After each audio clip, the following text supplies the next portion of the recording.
There we go. Unexpected victorious Tornado Energy.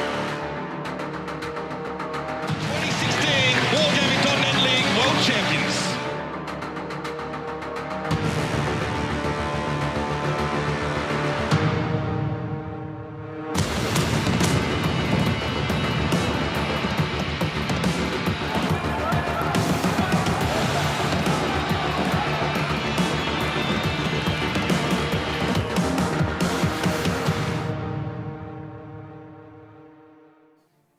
Good evening and welcome to the EU Wargaming.net League Season 2. My name is Ryan Murphy. Joining me today is my good buddy Dick Ilzor. How are you, mate? I'm fine. I mean, didn't have to cast yesterday, so I'm full energy today. It's going to be interesting matches. It always is interesting matches, and they are going to be determining those top 3 positions as well, so it's a very important match day today. Yep, I know a lot of people might be tuning in right now to see us with bow ties. We do have to apologise, they were misplaced. We should hopefully be able to have them up for the second match. Yeah, indeed. So we will honour the agreement, don't worry about that, but we can't put them on now, and we don't have time to do it. So now let's have a look at the current standings, actually, and how the matches yesterday affected the league table. Now, there's a bit of a shuffle at the bottom, but not much of a change. Yeah, not much of a change. Oops picking up a very, very important win to stay close to Utopia. They're not that far away from Kaznakri. They're only 5 points, but the top positions are the interesting ones, where Ding is now on 22 points, and Kaznakri and Gohard are playing today. So that's all interesting to see. Those bottom positions could change today as well. I mean, Gunrunners, if they win, could jump over Isuba. Yeah, possibly they can move up there. Now, an interesting thing here is that, I mean, Oops have been able to go slightly ahead of Isuba at the moment. They're 1 point now behind Utopia from that win yesterday, which was a vital win. We were talking about it in the car on the way in. We were saying how if you were going to lose one out of the 3 matches, if you're an Oops, It'd be the Utopia one, and you'd win the Gunrunners one, you'd win the Isuba one. But it's like this, and they're still in a decent position. I mean, they can recover from that. The interesting fact today is for both Gohard and Kaznakru, who comes out victorious there. Is Kaznakru going to go to another tiebreaker and make 5 tiebreakers in a row? Yeah. And no matter if you win those tiebreakers, you're still going to lose points. Indeed, it's going to be an awkward one. Now let's have a look at the matches we have lined up for this evening. It will be our last 2 matches for this weekend. Kicking off with Gunrunners versus Gohard, and then Kaznakru versus Isuba. Yeah, Gunrunners versus Gohard is the one where I see the most potential for something happening. I'm not sure what exactly is going to be, because with Gunrunners, you don't really ever know what they're going to bring to the table. They are unpredictable, to say the least, you know, getting 5-0 by Isuba, but then winning versus teams like Oops. So, you know, that's interesting. And then Kaznakru, they really don't want another tiebreaker. They want to pick up the full points and put themselves past Gohard if they were on equal matches. So that is the story of today. It's been an unusual season for Gunrunners, definitely. They've been able to defeat now Oops. But if they win, they go past Gohard the Suba. and Kazna. If they win, they go past the Suba and put themselves in playoffs. Which is ridiculous, considering how they've started off most of the season. Now, the first matchup is going to be Gunrunners versus Gohard. We were talking earlier on about the unusual tactics coming out from Gunrunners. Say the least. Favouring themselves as a bit of mem runners at the moment, especially with Danny. He certainly enjoys making stuff up as they go. But, well, you have the opportunity to be able to get some gold this season. It's very simple. All you need to do is defeat myself, Daki or Mojo in the Fantasy League, which is www.fantasy.eslgaming.com. Now, the season is underway. It might be a tall order to come in fresh and try and defeat us, because we are doing reasonably okay. We didn't make up teams in the first week for, well, the ones that matter, shall we say, for anyone to be able to beat us. Daki and Mojo still have their first team relics, shall we say, because they're committed to trying to win fantasy. But, well, in the other teams that we have, me and Daki are holding strong at roughly, you know, late 100s, and Mojo is 200 mark. Mojo is a little bit. He's catched up a little bit. Yeah.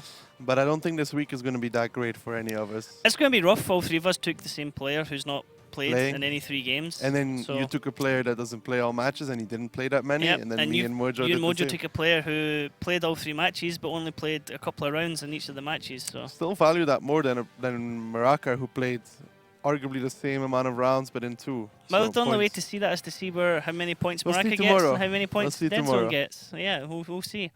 Now, Gunrunners, as I was saying, Daki, the new boys to the league, one of the 2 Czech teams in the league. Guys, if you really are a fan of Gunrunners, go drop by their Facebook and give them a hello. You can see it at the top link there.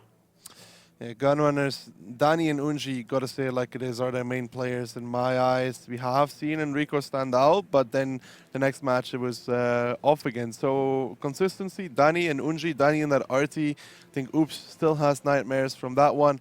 If they can use RT, they will use RT, and they know how to use it very well, which is sometimes an issue with some other teams. You know, they bring RT, but they don't really utilize it that well. And with Gunrunners, I mean, they play around it, they make it work, and that is the main factor. And the maps of today, yeah, there is some potential there as well for that to happen, but more about that later when we get to that. Yep, that's a very good point.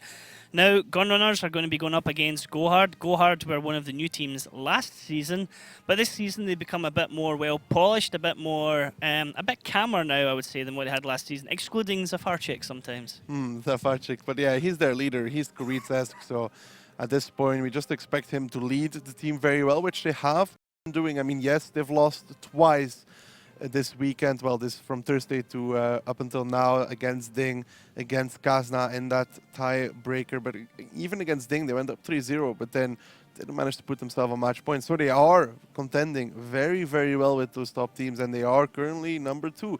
Well deserved. I mean, Niall, Kaizu, Maga, Failware, Barry, Coca Collapse, they've all had their performances. You can't really at this point pick out a real standout player for that team because, like they said in their initial interviews, it's more of a cohesive unit now than just one individual player, which I think in the long run is much better than having 1 or 2 standout players who win you matches, having a 5-6 players who at any given time can jump out there, do the damage, do what they're supposed to do, and bring the team towards victory. So I think they got a good structure there. Yeah, definitely. It's a structure they can build on, or they can just keep where they are. It would be hard to want to say, okay, we'll not use that player anymore, we'll bring in this player. I mean, they have the rotation have a very of consistent Failware 7 for Carry Barry, so they do have, that consistent 7 that performs. And in that consistent 7, like you said, any one of them are capable of leading the game. Carry Barry's capable of big damage, Annihilator's capable of big damage, Coca-Cola, Maga, like Kaizu, everyone. Kaizu yesterday actually was the one that came top damage. Even for the Zafarchik from time to time can be up there. I mean, we have seen him make some ridiculous plays, but we've seen him make ridiculously bad plays, but we've also seen him in ridiculously good plays. So even he can like sometimes come out and show us something. Yeah. So there is that. But yeah, that consistent 7 is a big thing to note because a lot of teams like to go, okay, we're going to switch here, we're going to switch there. But just the consistent 7, I think, is still the ideal structure. Zafarchik yesterday was in RU251 head-to-head against Komi Piotr and Batchat, and the Batchat managed to flip him frontally. Brilliant. Batchat just had a slight elevation over it, and doof, over he went onto his roof. Didn't save them in that round, though. Yeah, but I mean, it would have been good just to leave him there for a bit, you know. Now let's have a look at the maps that Gohard and Gunrunners are going to be playing on this evening, and the order that they're playing in as well, because that could be vital for who gets the lead. Yeah, Prokhorovka, Mines here is our first map, looking at the wrong one, but actually, like, Gunrunners are extremely good on mines. Like, even Kazna admitted it. Gohard has like 50-50 record here, so not great, not bad, but Gunrunners, man, they are absolutely beasts on it. They haven't lost a single defensive round yet. They have 80% on the attack, which is really high for a map that seems to be very defensive, like Mines. I mean, honestly, like, especially for being one of the oldest maps in the pool that we have as well. Like, Mines has been around for a long time. Yeah, and everybody like kind of camps on Mines now. But Gunrunners are very good at breaking it, so that's the thing here from that. And then Himmelsdorf, Ghost Town, those are just maps that Gunrunners don't really have good stats on. But Prokhorovka, then again, with potential of already plays there, I mean, I'd say Mines should be Gunrunners map, and then they need to aim for 1-1 on the next 2, and then possibly try to close it out on Prokhorovka if they're going to try and win this match. But they could pick up Mines and then just lose straight 4 rounds after. Yep, and we've seen Gohard playing some tremendous tactics on Prokhorovka, and we've seen them play some absolute stinkers on Prokhorovka as well. So that will be interesting to see whether they've learned their lessons, be a bit more cautious on the 1-2 pushes. But hey, first map's going to be Mines. So let's have a look at the lineups here, Daki. See if there's any unusual picks or if it's going to be business as usual. Yeah, Gohard with a double 3-9 batch is going to be interesting, but big factor here is going to be RT from Gunrunners. We have to see how that one works out. But Gohard's lineup here kind of says that they can go for the hill fight. You have 4 bat shots there, which could potentially fight on the hill if they so want to. It's not such a slow lineup. We've seen Kazna crew go to the hill with 3 heavy tanks and it working out against Gohard. So Gohard perhaps maybe trying the same. And Gunrunners, with that arty, I mean, they can contest the hill, but I don't think they can take it. They can try and do the initial damage on them going up, but taking it, it's going to be a struggle. I'll be no surprise to see Danny on artillery. No, M53 is always Danny. Okay, well, let's see how this first round goes. Will it be Gohard or Gunrunners taking the first round here, taking the lead? Let's find out. We're going to go to Mines. Mines, a small summertime map with lots of hills, rocks and other cover. The teams start the battle in the usual locations, but the base locations are different. One is located in the bottom part of the village and the other one is in the water. One of the key objectives is the centre hill. That's why the teams will often select fast vehicles and tanks with strong turrets for cover. And right into the action. To make things nice and simple, Gunrunners in the blue camo are on the blue side, Gunrunners are red side, they have purple and black camo. Failware and Kaizo here, are they going to go in towards the eastern city? Yes, they are. They're going to possibly make a trap there. Gunrunners, like I said, they're going to contest the hill. They're even going to take it very aggressive with Martin.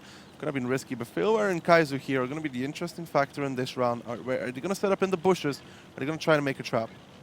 We've seen this before where some teams go up and they go all the way to the ridgeline. It's old meta. We started last season, work out very, very well for teams. And if they can catch somebody off guard there, it will be very, very good.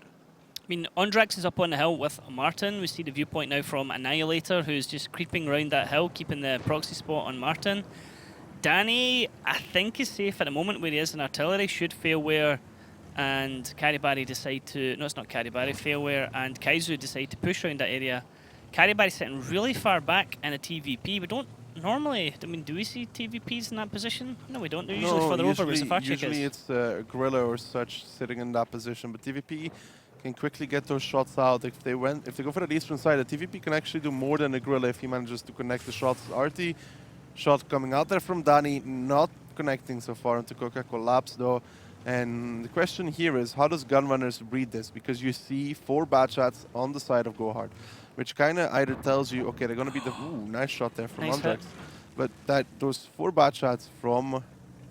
those 4 bad shots from Gohard tells you, okay, they're either going to be defending 1-2 line, but 4 bad shots on 1-2 line. Now, that is very risky. That is something that we haven't seen much. That was RT onto Coca-Cola Labs, I think, but that's something you don't see much, like coming out with 4 bad shots. Nobody's going to put 4 bad shots on 1-2 line. So Gunrunners should be able to read and say like, okay, they're not ever going to have 4 bad shots up. We didn't see anybody climb. Now where is the other ones? Maggot got hit for 95. Was already, so Coca-Cola Labs got hit by 113. So something I was going to point out as well is the position where Maggot is where Karibari has been played previously when Gohard had been playing defense. Karibari sit over there in a Batcha 25 tier 10 and he did a truck ton of damage as well. So Coca-Cola Labs. If Danny hits this, a risky game. I'm going to scream. He could hit it actually, just waiting for him to do it again. He lets it fly. Oh! Daki, thank God you didn't scream, but he did connect. I'd scream if it was a one-shot. It was a one-shot, yeah, but I mean, Coca-Cola was being predictable there, and he's rocking back and forward. It's a very nice RD shot from an M53. You can just see how the arc just about goes over the rock. It's not always going to work out like that, but it did in this case. And I think Gunrunners, with the positions from Gohard, should be able to figure out there is something fishy going on here. We haven't seen these bat shots. Yeah, I was going to say, the fact that the bat shots are not spotted now should start to give... Nobody puts 3 bat shots on 1-2 line because the standard play is to go 8-9 line. We see 1-2 line rushes very rarely, and we see them very... Shooting again. That went over, yeah. We see them very rarely work out. We see it usually like really not working at all because of the crossfire you can get. So Gunrunners have to realize, will realize most likely, okay, these bat shots are somewhere in a trap, either in the base or either in the eastern side. And I don't think when they'll go for 8-9 line, they're gonna clear. They have to clear that 9-0 because it's not something new. You know, it's been not used for a while, but it's something that's been out there. A potential thing in the back of their mind. Okay, this could be something that Gohard might try to do because we have seen Gohard try to make those mind plays, even sometimes a trap. So that's That's bold. Thinking that someone's behind that area. He lets it fly. It's the standard heavy tank position, but you know, with Gohard's lineup, they would have to have a Batchat there, which is hard. And you'd be bold putting a Batchat in that area. Now, if you are Gohard Daki, I mean, you're a defensive team, you've got quite an aggressive posture here. Do you sit back and wait for them to come in, or do you push over Failware and Kaiser? At this point, they have committed, and Martin is sitting there in the bush at the rock, so if they move, they'll be spotted. They won't even gain much from it. At this point, they're committed to this trap. They have to stick with it, and they have to hope it's going to work out. That's all they can do. It's all they can hope for, because you can see the position there from Martin behind Enrico. If those Batchats move, they will be spotted. If they try and run away, they'll be spotted. If wherever they go, they will be sniffed out by Gunrunners. Okay, and then and to counter that, if you're Gunrunners and you think that you have that Gohard are setting up a trap on the right-hand side of the map, how do you then react to it? It's not the hardest of reactions for Gunrunners. I mean, you pull up 1-1-1-3 from the hill, you put 2 Batchats with him and maybe even the Skora and clear that eastern side. And even if the TVP hits all his shots, those are 2 dead Batchats. Danny. A little bit of splash on Maga. Repositioning here again. Trying to just get better angles on Maga. Maybe he's thinking he can go over the lower side, the lower Enrico area. is going to drop off, and I don't see any support for him just yet. Makes me worry. Him getting spotted there is such a big giveaway. It is a massive giveaway. You don't get spotted in that area unless somebody's climbed the 0 line, which they spotted, or unless there's somebody on the eastern side. And I think they should know. Right now, they should know exactly, well, not exactly, but pretty much where the tanks from Gohard are. Storm immediately moves as well to give some additional support, and Will's now making a move towards the hill. Unji hasn't moved. Ondrax is starting to move back from his area on the 1 line. You can see on the minimap here, Danny stopped where he was going to. Looks like he wanted to go up on the hill at A4 and has stopped now. Enrico's slowly pushing forward. He is aiming to the right. He's blind firing to the right, Daki, so he's not quite sure exactly where Gohard are at the moment. I mean, he has the side to them. There's shots going in where somebody's taking down buildings. But Enrico doesn't quite have an idea exactly where Failware and Kaizu are. But the fact he got spotted there does give it away a little bit. And they're sending enough tanks. I think Storm and Ondrax, they're arguably not going to pen all the shots onto the 1-1-3. The first one comes out, and now they need to survive. Failware connecting with Storm there, but in an area where Storm can then use hard cover for him and his advantage, as Kaizu's now taking shots as well. Failware and Kaizu could go down for this. There's more than enough Gunrunners guns facing them at the moment as Ondrax takes damage as well. Looks like that's who Gohard are going to try and focus. Failware's down now to a 1-shot. Maga is also on a 1-shot. Kaizu actually is taken out as well. So Gohard are not doing well in this exchange, and Gunrunners still have all their guns available to them, and they have a good chunk of HP to trade as well. Yeah, this was a correct play from Gunrunners. I mean, with the combination from the hill, Martin and Will, as Storm cleans up Failware with those 2 tanks up there, and then with 3 tanks pretty much on the eastern side. I think when Enrico got spotted, the game was up. Now Safarchik and Karibari making a move into the middle with some free damage from Unji as he goes round. Martin can just drop off the hill and do this. Safarchik taking a lot of damage there because he forgot about Will in the hill as well. As Storm and Ondrax wrap round now, these 2 tanks from Gohard on the hill separated from the rest of their team. Coca-Colap's taking a lot of damage as well as Annihilator comes back up on the hill. Will is overextended and goes down to Coca-Colap's.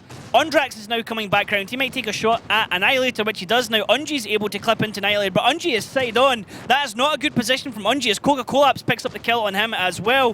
Gunrunners are losing tanks here for nothing back in return. They have to be careful, but so much tanks of Gohard are now down on low health. The thing is that Gunrunners, there wasn't the most pretty closure of the round.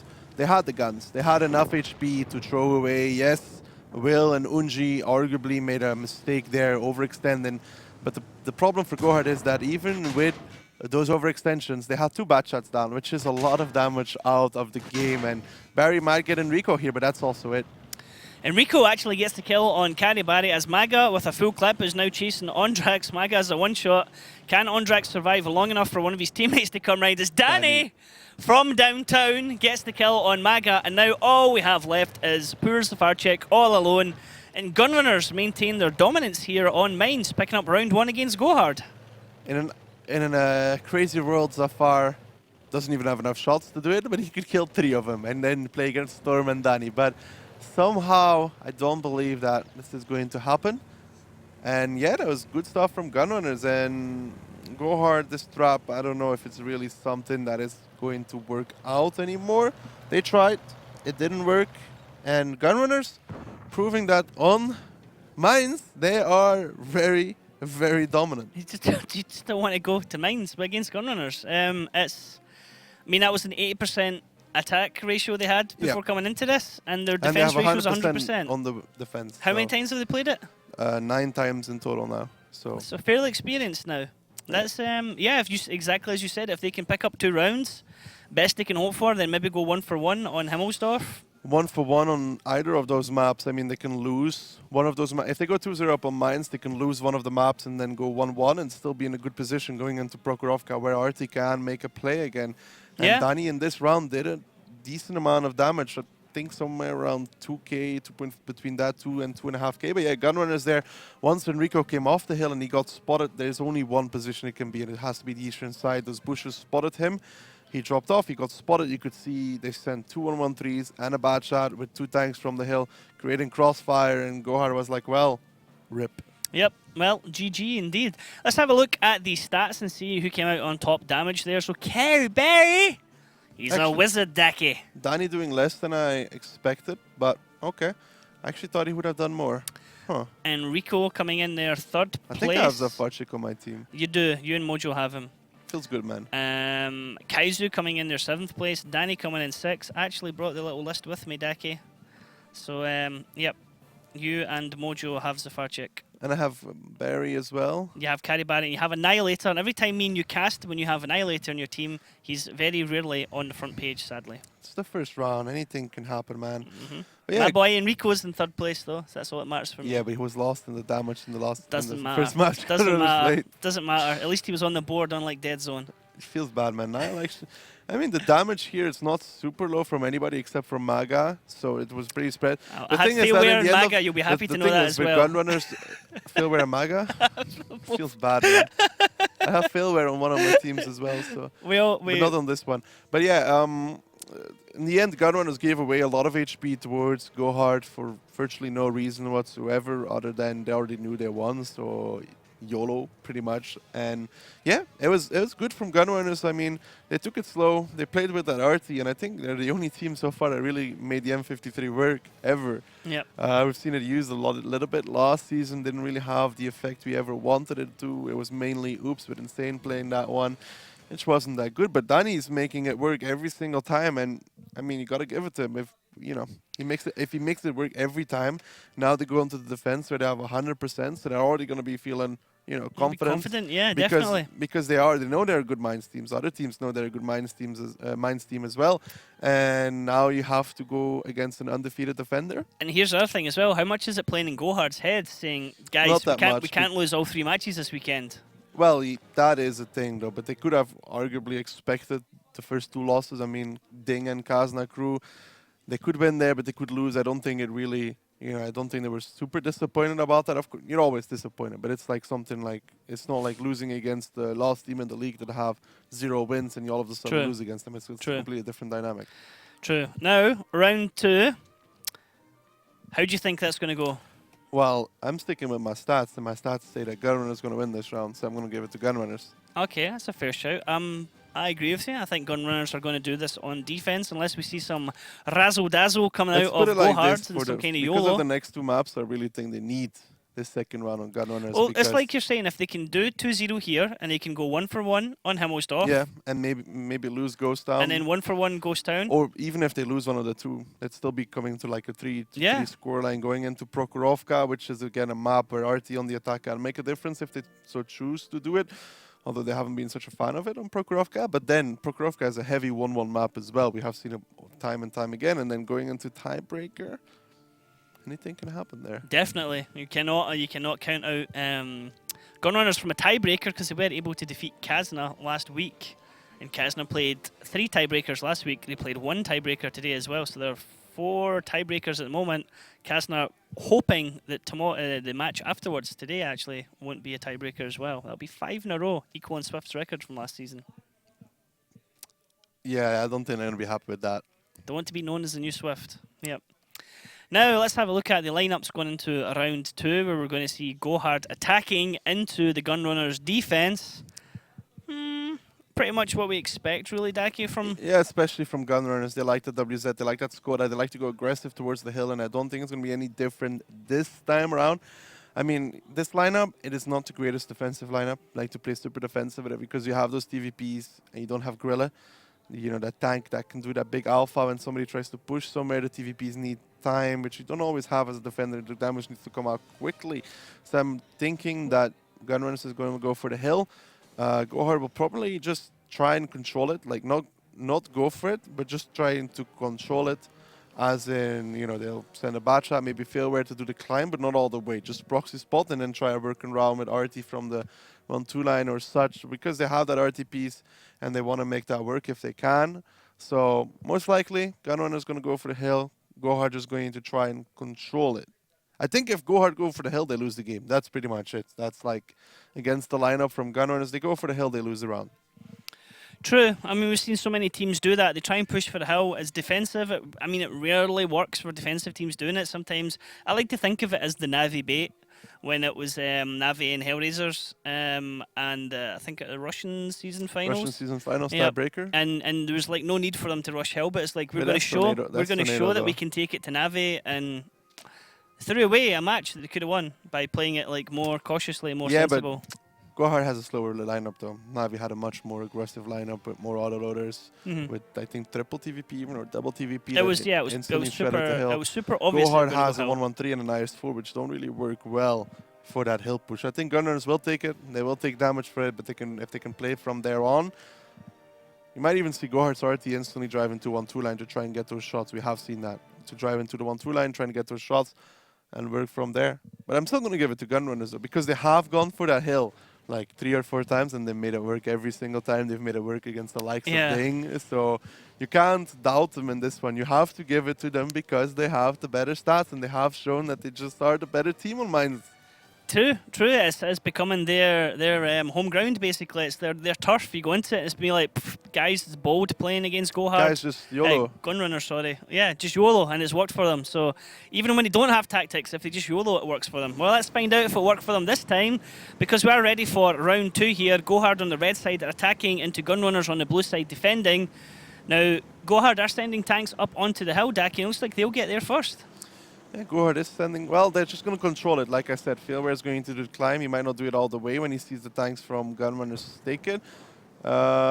He actually dropped off. Gunrunners is probably going to take the hill. There comes Zondrax, there comes Martin. Okay, they don't want to take it all the way.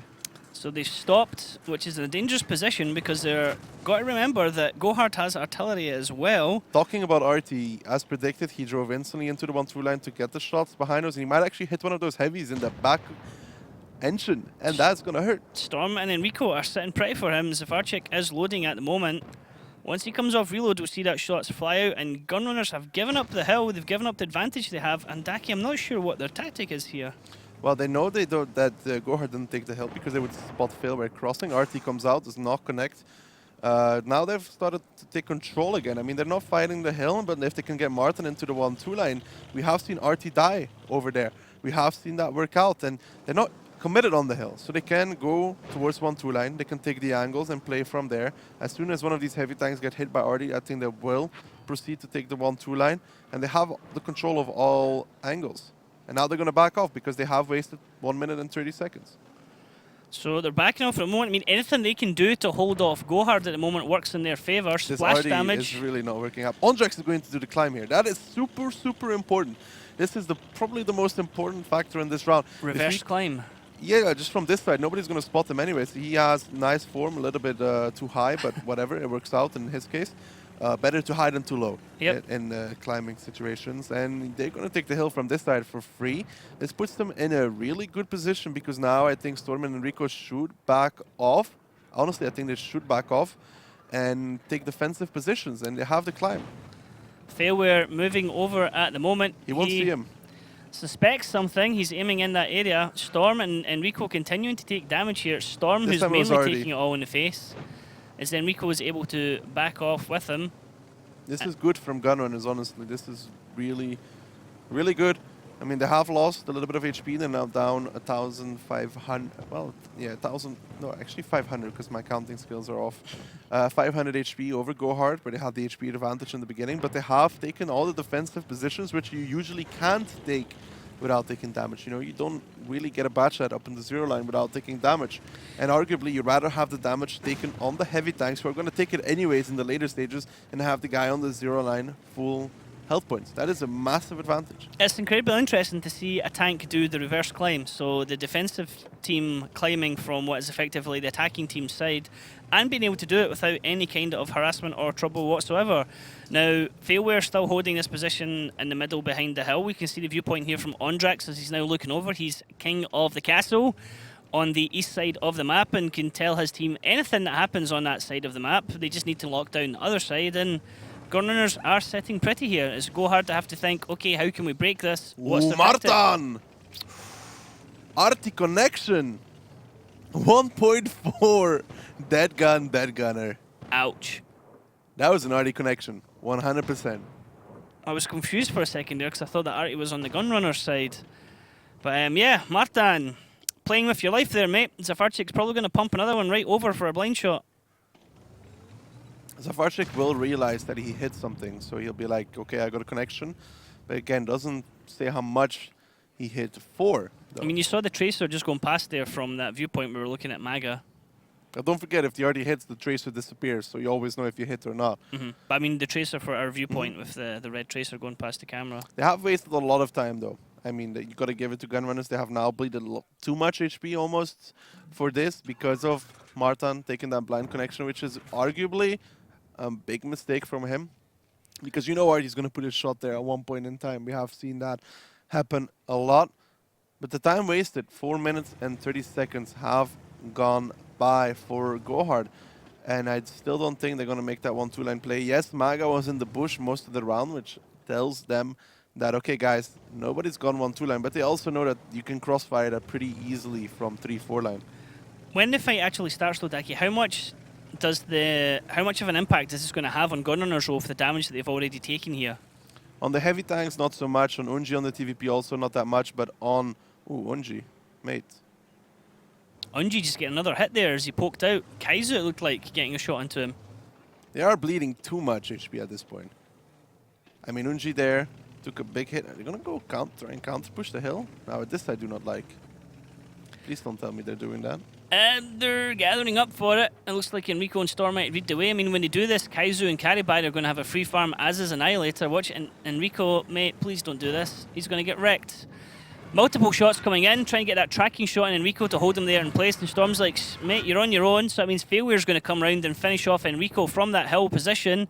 Just watch Enrico's health continue to fall as Danny's taking a lot of damage as well. And this is exactly what we're just talking about, Daki, sorry. Gunrunners have the map position, but they're just bleeding too much HP rather than holding on to it. They have bled a lot of HP for this. I'm not the greatest fan of this, and Storm could feel the brunt of the damage.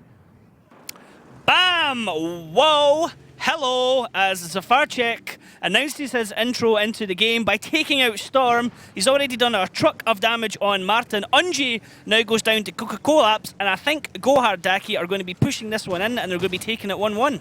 I have no real understanding why Gunrunners decided to counter push the hill when they knew Gohard actually got this round on a silver platter. They're like, Gunrunners like, yo, boys, you want this round? Well, we'll give it to you for free. No expenses, nothing. You just get it from us.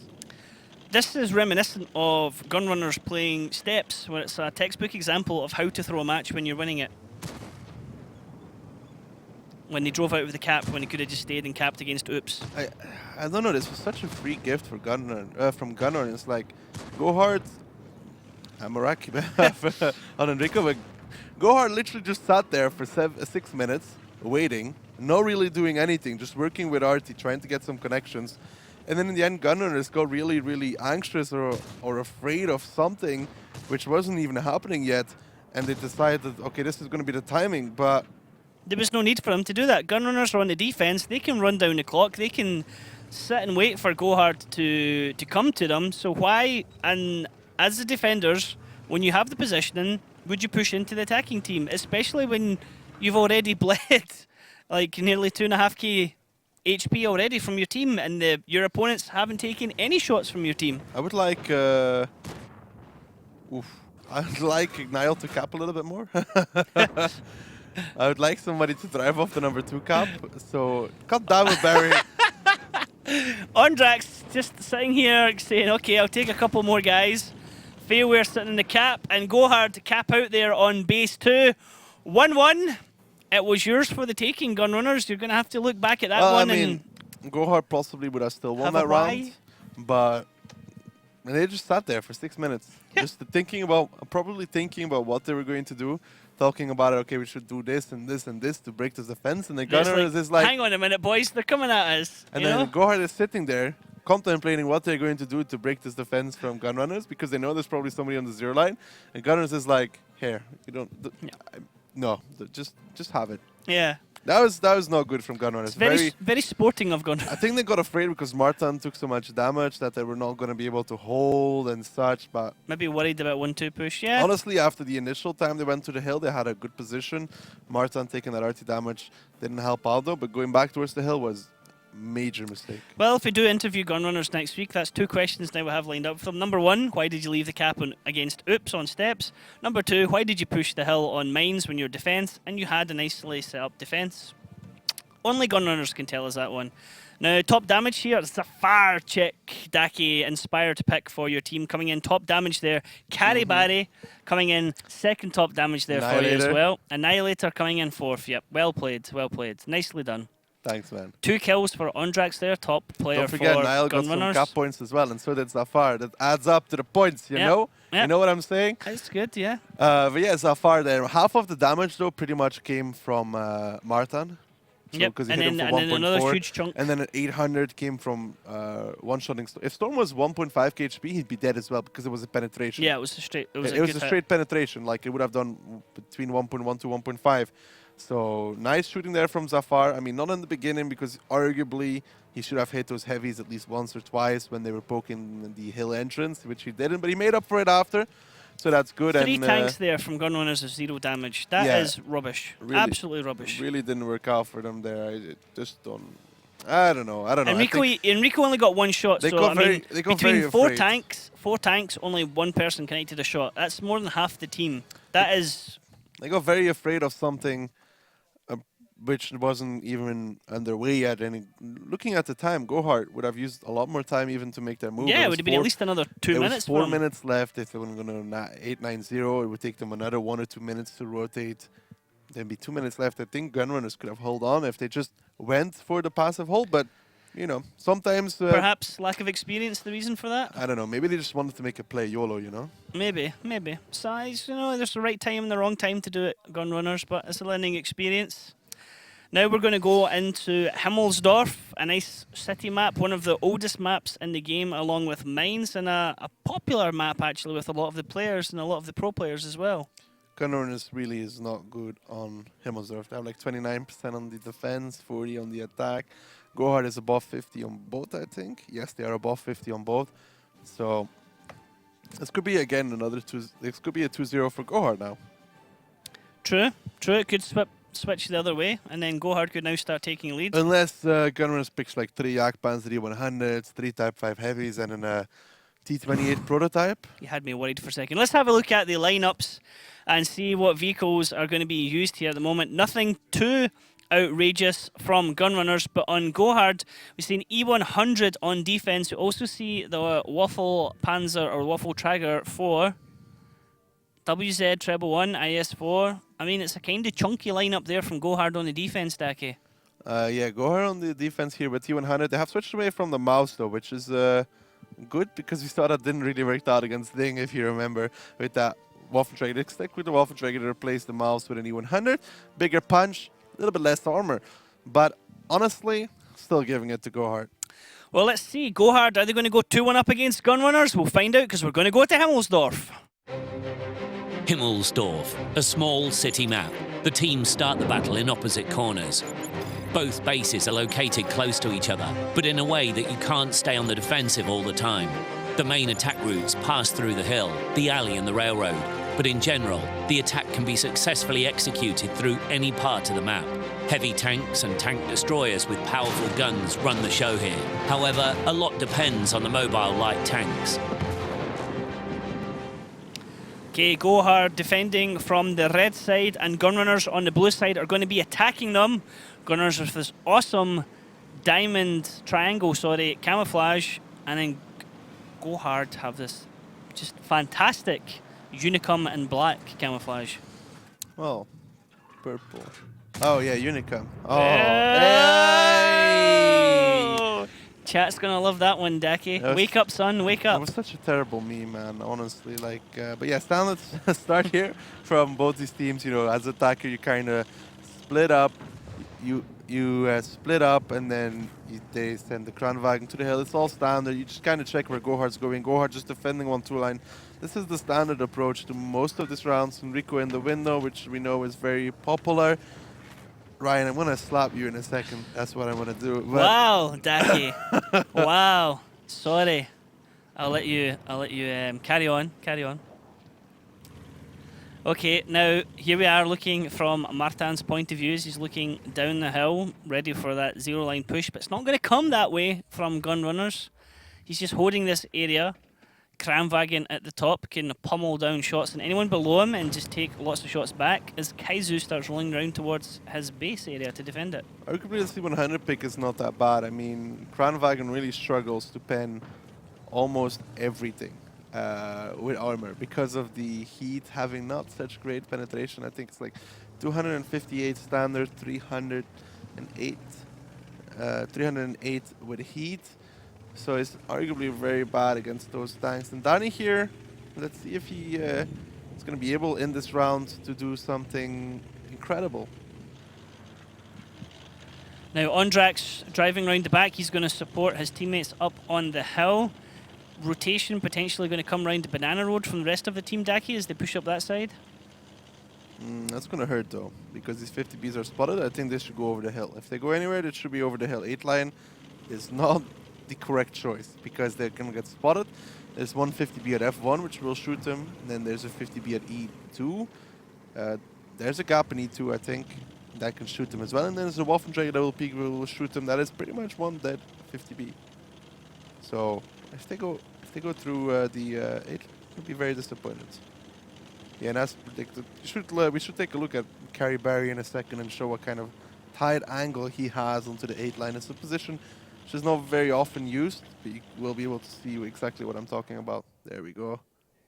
Tiny little window for Carry Barry to look through. He's not looking at the 8 line right now, he's looking at the middle, but still. Carry Barry looking through the window of his soul there at the tanks of Gunrunners, but no targets to shoot at. Rico's taking damage here already in the IS-7, so first blood, if you like, first damage is gone to Gohard here in this map. Saigo leading Enrico down this road, Daki.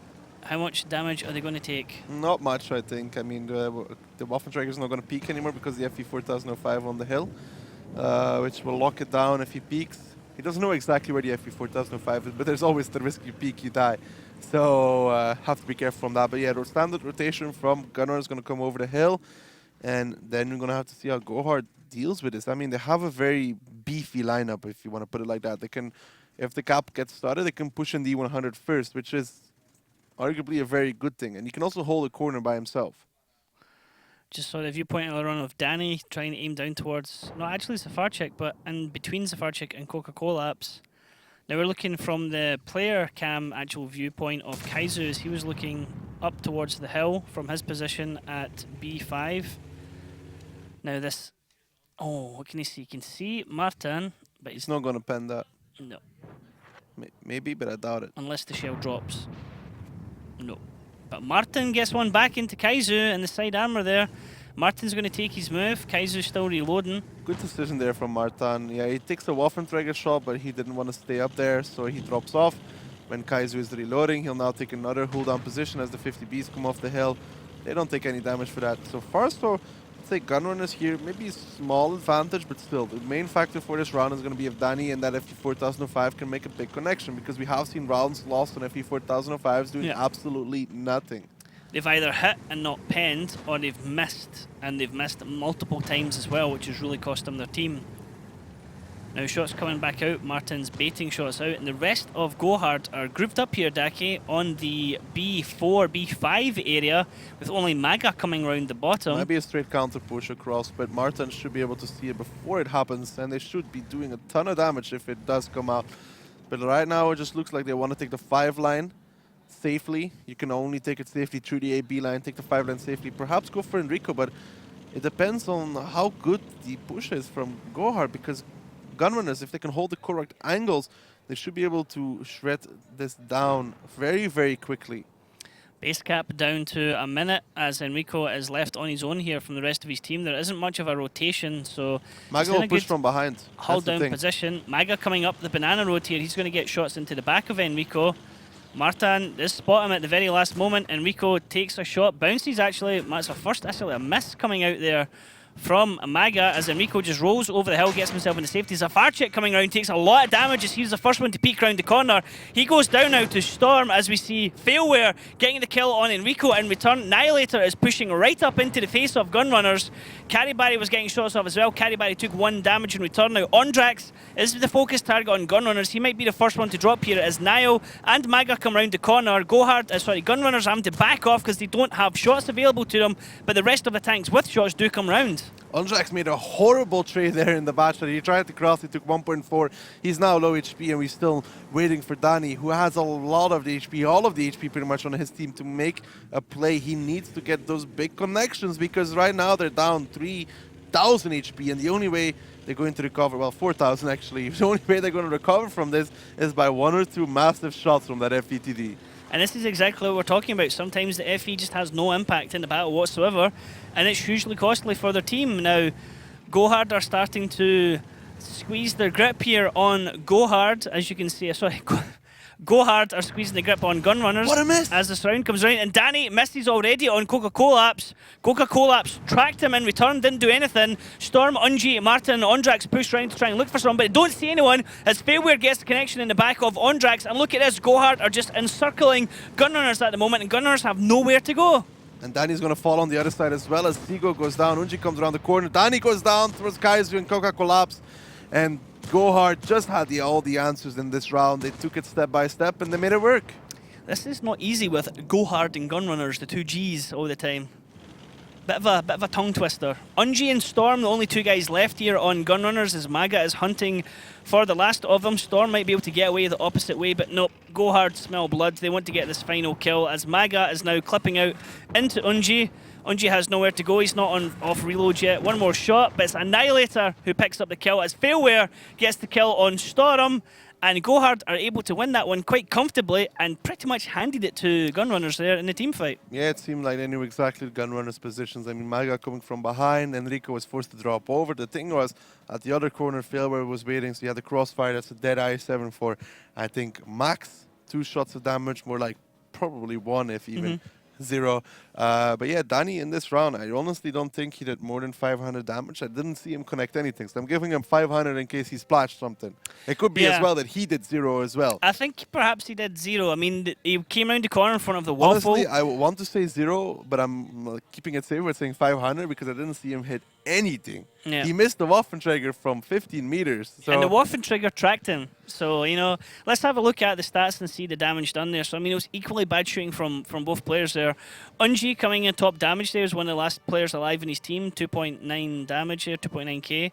Coca-Collapse, then Maga coming in third, 2.2. Then Storm in the 50B. Caribari, Kaizu, then Annihilator. I mean, Annihilator was right in the thick of it there with the IS-4. He pretty much single-handedly pushed Gunrunners back when he went rushing up to that corner and forced them back as the rest of Gohard were able to come around and get into the fight. Danny splashed someone, 241 damage, Daki, 5 shots. And that's exactly what we're talking about, you know? You need to make those connections if you're taking that tank. 241, so my 500 prediction, pretty on point. Enrico just 1 shot of damage as well. Ondrax, 450. He tried to cross over and he got hit by both the U100 and the Waffentrigger for 1.3. That is big if he doesn't do anything in return. I mean, honestly, when this fight started, Gohard, the option they had, Gunrunners, the option they had available to them is not Ondrax not pushing across, but him and Danny if they go A-line, for example, against this, I mean, if they go A-line together, there's what? They're a Waffenträger and an E100. Danny arguably removes the Waffenträger in one shot. Or makes them low HP. Ondrax finishes them off, right? And then the E100, Ondrax would still have 4 shots. That is still 1.6, pretty much. Yeah. Right? With like a little bit of high rolls, it's 1.6. And then if Danny can get another shot on him, because E100 has to pick who he's going to kill, right? Danny should take most of the damage, and then Ondrax will get to reload and kill him. But Ondrax crossing like that, Danny not really being in the fight until like way too late, really did cost him. I mean, and Danny did miss on the E100 one shot before that as well. So if he hit that, guys would be lower, so the A-line play would have worked out even better. Shoulda, woulda, coulda.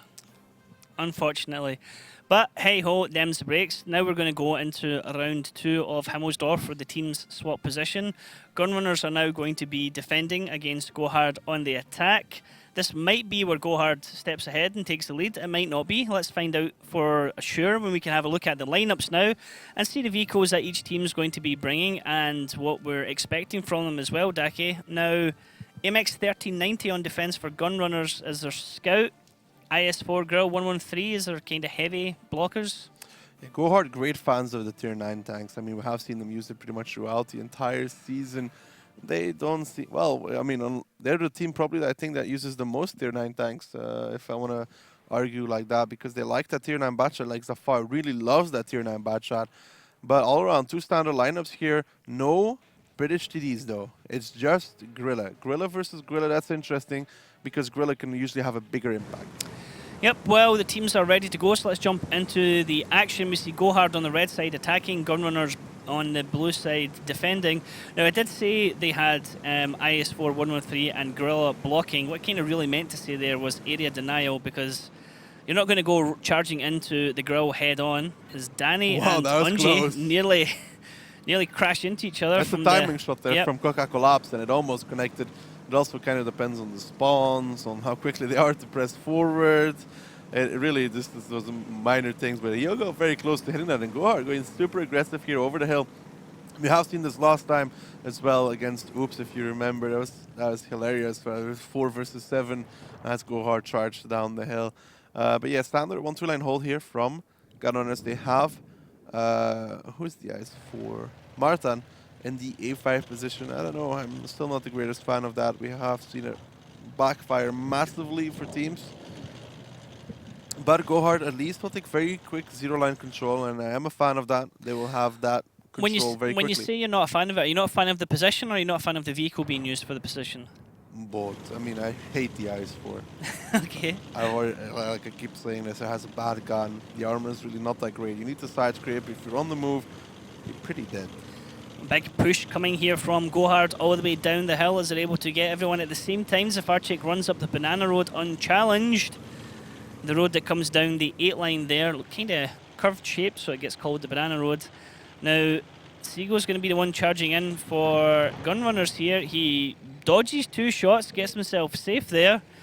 That's a lot of information. Backs the hell out of there. And Gunrunners now will need to come charging back up. They are completely out of position for whatever Gohard want to do. When she takes the connection there in his Grilla, though, that's a blind shot. Even 2 blind shots. Or was it just 1 or 2? Almost looked like 2 from Mag. Oh, he was spotted. He was spotted. So no blind shots, but still very annoying. Keep in mind, dead gunner on the Grilla, not having a med kit available. That's gonna sting. And a cap being started at the moment as finally Enrico and Ondrax start to move back towards their team, although Storm and Danny and Seago are coming down towards to meet them. And what are Gunrunners planning here, Dake? They want to take courtyard control, it seems like.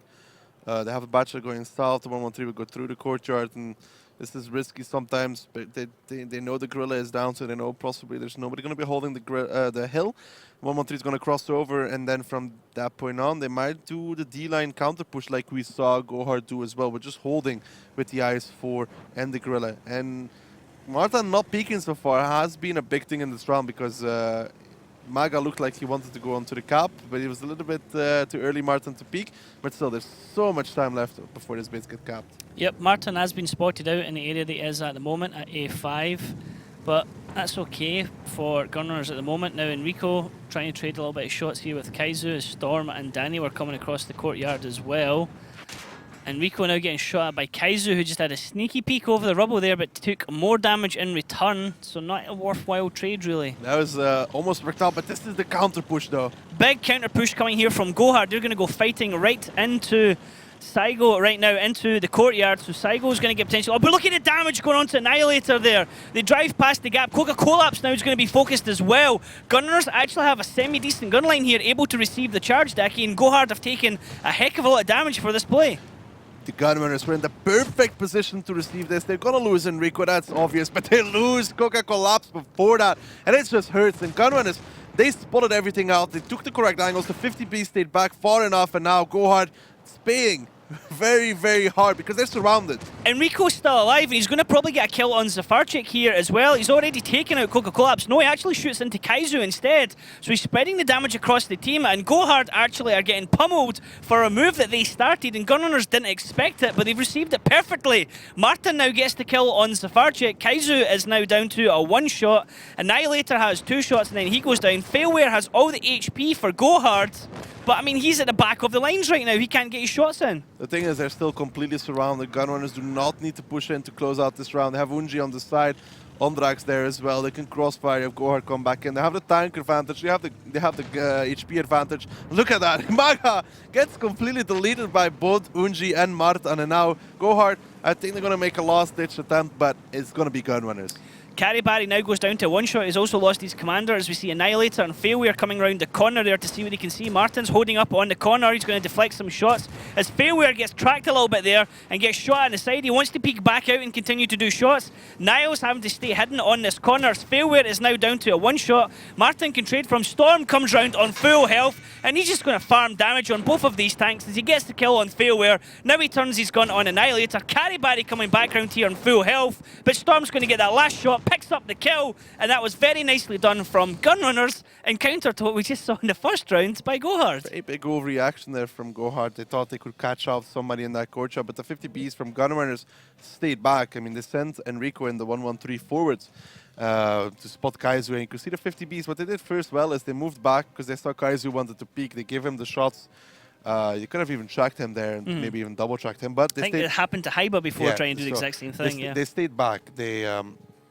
They stayed back, and because of staying back, they were able to drive back into the D line when all of the tanks from Gohard pushed across the 8 line, which then again meant that only Enrico was a target for the boys from Gohard, which Enrico in the courtyard, you have to come around the corner to try and kill him, which doesn't work. And in the meantime, had to drive into you get the courtyard, surrounded from the side, you will get shots from one side, another side, all sides even, and Gunrunners had a good crossfire there. Big overreaction from Gohard, I think. Yep.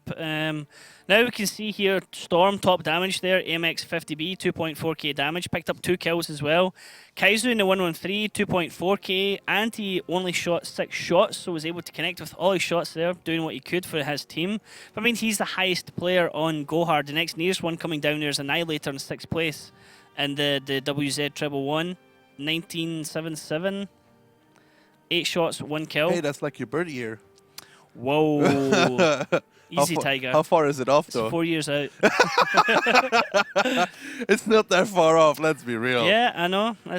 Coca collapsed in that grill. I mean, in a counter push like this, where you need to come around the corner with a grilla, it doesn't really work because of that gun. You know, you need to swing around fully around the corner, shoot, and then pull back around. You get double tracked, you die. He got clipped by a 3090 pretty much. Failware still doing decent so far as well, but those are the autoloaders, and don't look at me like that. Just for anyone in chat wondering, the birth date is not 1973, as everyone automatically takes 4 off it. I had to add 4 to it. 81, Daki. Thanks for bringing that up. 36 this year. What age are you this year? This year? Yeah. 22. 22. Wow. Unbelievable. Unbelievable. Unreal, as Mojo would say. It's still a while before my birthday, though. Please, September is a lot of months away. That's okay. Mine's is in April. Remember that, everyone. April the 10th. Send me birthday cards. April the 1st, because you're a joke. Oh, I'm sitting beside the fool here. Steady on. Steady on. Steady on. Now, I'll be dumb if you're dumber. You don't need me to tell you you're dumb, Daki. You know, the whole chat knows it. Now, 2-2. Kind of, it's going okay for Gunrunners. It's not going so great for Gohard. Gunrunners will be happy with this situation. Not so much Gohard. No, Ghost Run coming in here again. it's really a bad map for Gunrunners, but Gohard is not good on the defense either. They're good on the attack, so this could again be a 1-1 map, moving into Prokhorovka, which is kind of a 1-1 map. Yep, could potentially have tiebreaker. I don't think it's going to go tiebreaker, to be honest. I don't think it'll go to tiebreaker. I think one of them will win 5-3. Well, we'll have to find out. Let's look at Let's Ghost find Town out. first. Yep, let's have a look at the lineups here on Ghost Town. Are we going to see Jagdpanzer E100 again coming from Gunrunners? No. Well, they're defending, so, you know, no Jagdpanzer E100. I wouldn't put it past them, Daki. I know. But with the UDES double Kranwagen, hard to make that double Kranwagen work because of the big reloads, and very rarely we see Kranwagen players that connect all their shots because it is hard because of those ammunition types and because of those penetrations not really being that great, and all around the gun not being such a great in general, like bloom, accuracy, distance. It can tank shots, but it's not so great for returning shots. Yeah, on distance it's really not that great. But Gohard double T9 Batchat, the baby Batchat and an adult Batchat coming out. When two Batchats love each other very much. They get a little Batchat. But yeah, so that is a strategy that can be used in multiple different. You can go onto the middle cap with it. But you can also go and rush the 9 line with it. What we've seen this used for mostly is you put the 2 tier 9 Batchats on the cap at the tier 10 to try and bait out the defender to make that play. But that's older meta, and it's very hard to pull it off because the defender usually has a 50B or something with a quick shooting, destroy the houses, and then the UDES is so quickly up in that position that, you know, that Batchat strategy is very, very hard to make it work. They have an IS-7 again, which can later on go into that northern cap, but Gohard with that E100, honestly, I wouldn't be surprised if they just go for the center to begin with. Okay, well, let's see if you're right with your tactics, Daki, as we can jump into Ghost Town, where everything is all square at the moment. Ghost Town. The first absolutely symmetrical map, made especially for 7 versus 7 games. The teams start the battle on opposite sides. There are numerous ways to attack here. One of the bases is located in the central square, the other one at the top of the city. The hardest battles are usually fought for the top base, and this calls for the use of heavy tanks. Sometimes the teams choose fast tanks for spotting and base capturing. Okay, so here we go on Ghost Town. What shenanigans are we going to get? Gohard are attacking from the red side and Gunrunners are defending on the blue side. This E100 Daki is the one you think is going to be the big swinger here. Possibly, if he can get those connections out, E100, we hope for 3 shots at least, because when he does that, he makes his HP useful. Seago here, no problems with the climb, you can see that. And as expected, Gohard, they're not going to go for that all-in number 1, because the houses will be destroyed very quickly. They're going to go more spread out. The I-7 works very well hull down there. So they're going to go more spread out, and they're going to try and work the angles, get the information, see what is available to them, and then make a rotation based upon that. We have seen a lot of teams, you know, with this UDES, it's really hard to make that number 1 cap work. We have seen some interesting stuff to counter it, but right now there is no counter for Gohard available. There's too many tanks in that area. And honestly, the way it's looking right now, with Enrico in the IS-4, there is one big weakness in this tactic. We have seen it being used before. Unji is spotting the JK line, but if they can get tanks into the F4, F5 cubby, into the house and clip Enrico from 2 sides, you know, come with the 100 from the top, maybe Batchat at their 9 Batchat even, and come with like the other 2 Batchats or 50Bs. Well, they don't have 50Bs, so never mind that. Or with the Batchats through the bottom side and clip Enrico quickly, it can work out. And Danny already taking connection there in his Kranwagen. Yep, Danny already taking a shot there from Caribari way back in the tier 9 Batchat. Now, I mean, I was going to just ask about, I mean, this UDES, we see it get played quite a few times by different teams. It was countered by Gohard when Ding used it in a position, but as much as it was countered by Kazna, there was quite a bit of luck involved where they were shooting at, because there is multiple positions that UDES can sit at sometimes. Yeah, and I don't think the UDES is going to get blind shot ever again and be very, very surprised. Although Zafar seems to be like wanting, he actually hits on the first shot. Cast the curse, Daki, as he connects, goes right over with his second shot, and Saigo's like, time to move. Well, nice shooting there from Zafar, but see, Seago has already readjusted. It's not the greatest of angle he has now because he is lower, but he can still make this work, and that's the point. He can just sit there, wait, for Gohard to make their move onto the cap. And if Gohard wants to expend a shot at that point to try and blind shot to Udes, then it will give Gunners the advantage to just make a counterplay. And the difference... And honestly, the Udes taking that one shot of damage doesn't even mean anything. Because usually what happens is we see the Udes, if the defender loses, we see the Udes being the last tank alive with full HP. And what the difference was there is that Safarchik was one tier 9 Batchat shooting up into that area, where when Kaznakru did it, I think they had 4 of their autoloaders all shooting into that same area and clipping out. And 2 single shooters. So they took an absolute pummeling in there. It was Kreitz and Ding up in that area where Saigo yeah, but is I now don't mind A1. if Zafar hit that shot. You know, Zafar might be on a certain person's fantasy team. You know, any damage, I'll take it. I'll take it. You know. Yeah, take what you can get. Now, if you are Gohard, Daki, how do you plan to move in on this one? Do you try and bait Gunrunners into a fight, or do you try and bait them in with a cap and make them come in? That's what they're trying on Mainz right now. We're just waiting and hoping that Gunrunners is going to get anxious. And you can see it from Gunrunners. They're slowly shifting forward. They're slowly moving forward. I don't think Gunners will make the mistake this time. Honestly, I still think that most likely they're going to go for that middle play. It's just the one that is most probable of making it work. I mean, with the E100, with the i7, the 113, I think they will try to make that number 2 cap attempt and try and work from there, because number 1 is completely out of the question at this point. Unless they would have blind shot Sigo and he would have died, I think it has to be second base. And it's vital that Gunrunners can hold their nerve, because I think that's one of the potential... Okay, and I'm completely wrong, as Niall shifts towards the number 1 base. It's one of the... your predictions so far in this map are just not going well. Nobody's going to get another blind shot on Udes. Bam, blind shot. Yeah, I mean, Gunrunners just need to be patient. I think that's one of their biggest drawbacks this season, is that they're not patient. They panic a little bit and then they just jump in. They back this YOLO tactic that's worked for them a couple of times. Right now. And I don't know about Gohard's setup here.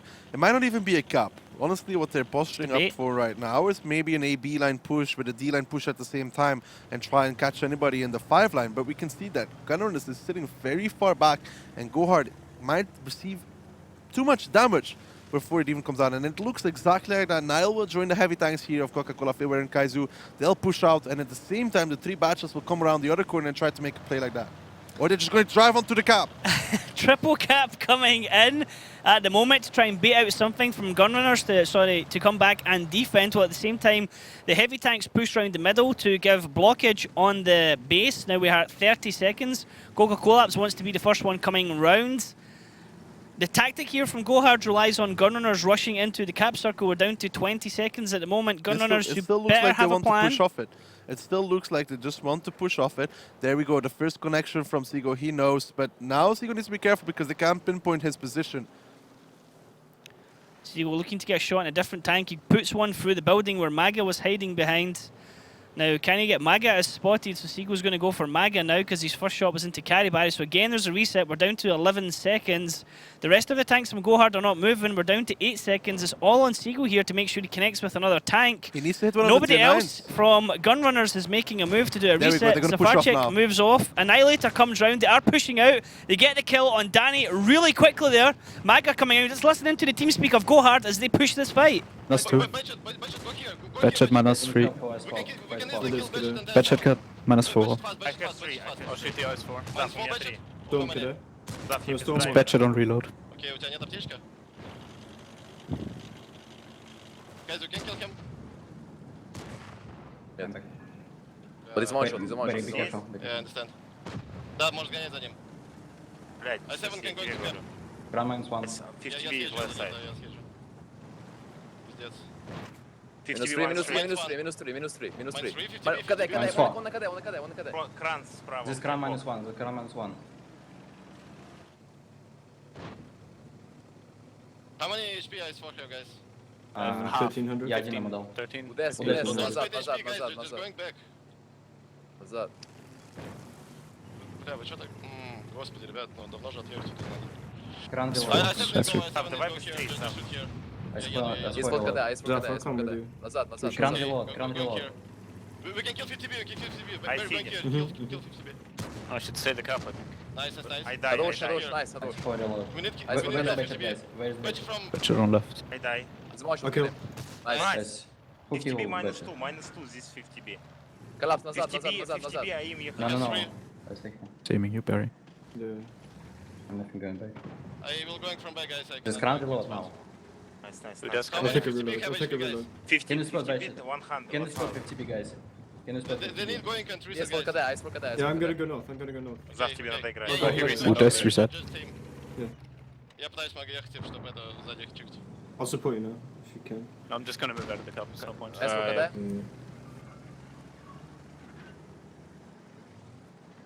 Well, быстрее, now больше we have to check. kill Just them. support if they push you. Ice for Guys, looking at. guys, we Only 150. Тебе left side, Кок, не выходи, Я вижу. Зов агри, Go ahead with the crown. Кока заберет. Nice for shot. Кока на тебя смотрит, Кока на тебя. Кока Армин. смотрит. Нет, За мной. Нет, зав Коллапс финиш, за мной. зав. За мной. На, пуш. Nice. Удас релот. Давай, Just need to kill the two tanks and then go Kill cap. two tanks and stand the Well, gap. I'm gonna use the crown Guys, flag. Go and Guys, kill. finish, please. Nail. Minus 2. No, minus 1. Minus three, Minus, minus two. minus 2 now. Удас can shoot you. Minus three. Two plus cap. No? Он на КД, I think on Need the to kill, КД. need to kill, Maybe. need to kill, and Yes, three plus He kill. won't kill me. You ran shot, guys. Only five. Side, out, shoot You can shoot him, Barry, you can shoot him, Barry, you can shoot him. Coca. He's on reload, Barry. I finish. Coca finish. Finish. Cap. Fast cap. Maybe second base. Barry, don't get, Second. don't go spotted.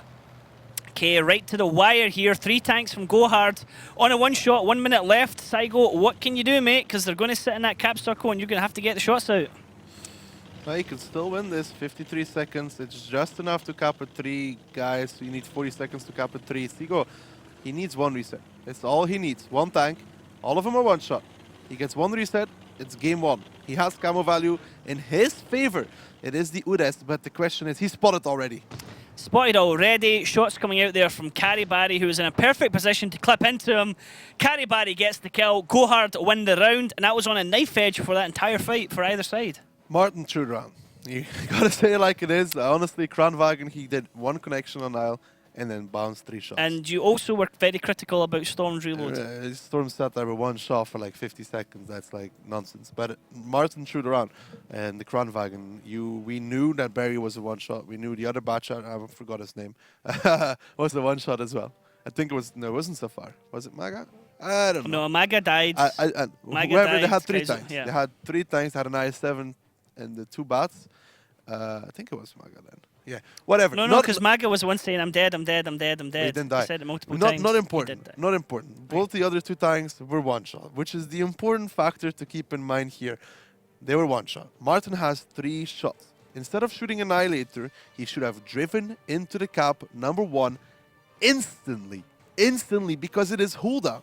If he sits in the attacker's position to cap, he is hold down. He can defend himself together with the Udes, and they kill at least 1 or 2 guys coming. They can never cap. All the Udes has to do at that point is to go safe. Martin threw the round. Sigo there in the Udes coming out top damage, 3.3k with 2 kills. Then Storm in his 50B with 3k and 1 kill.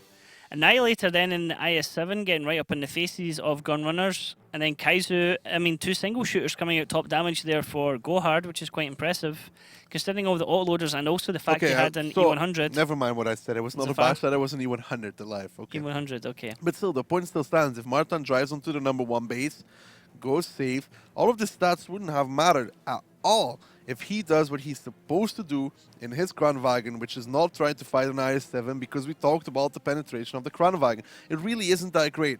Unless he was 100% sure he could have killed Nile, should have driven Hull down onto the cap and waited, because they would have to come at him.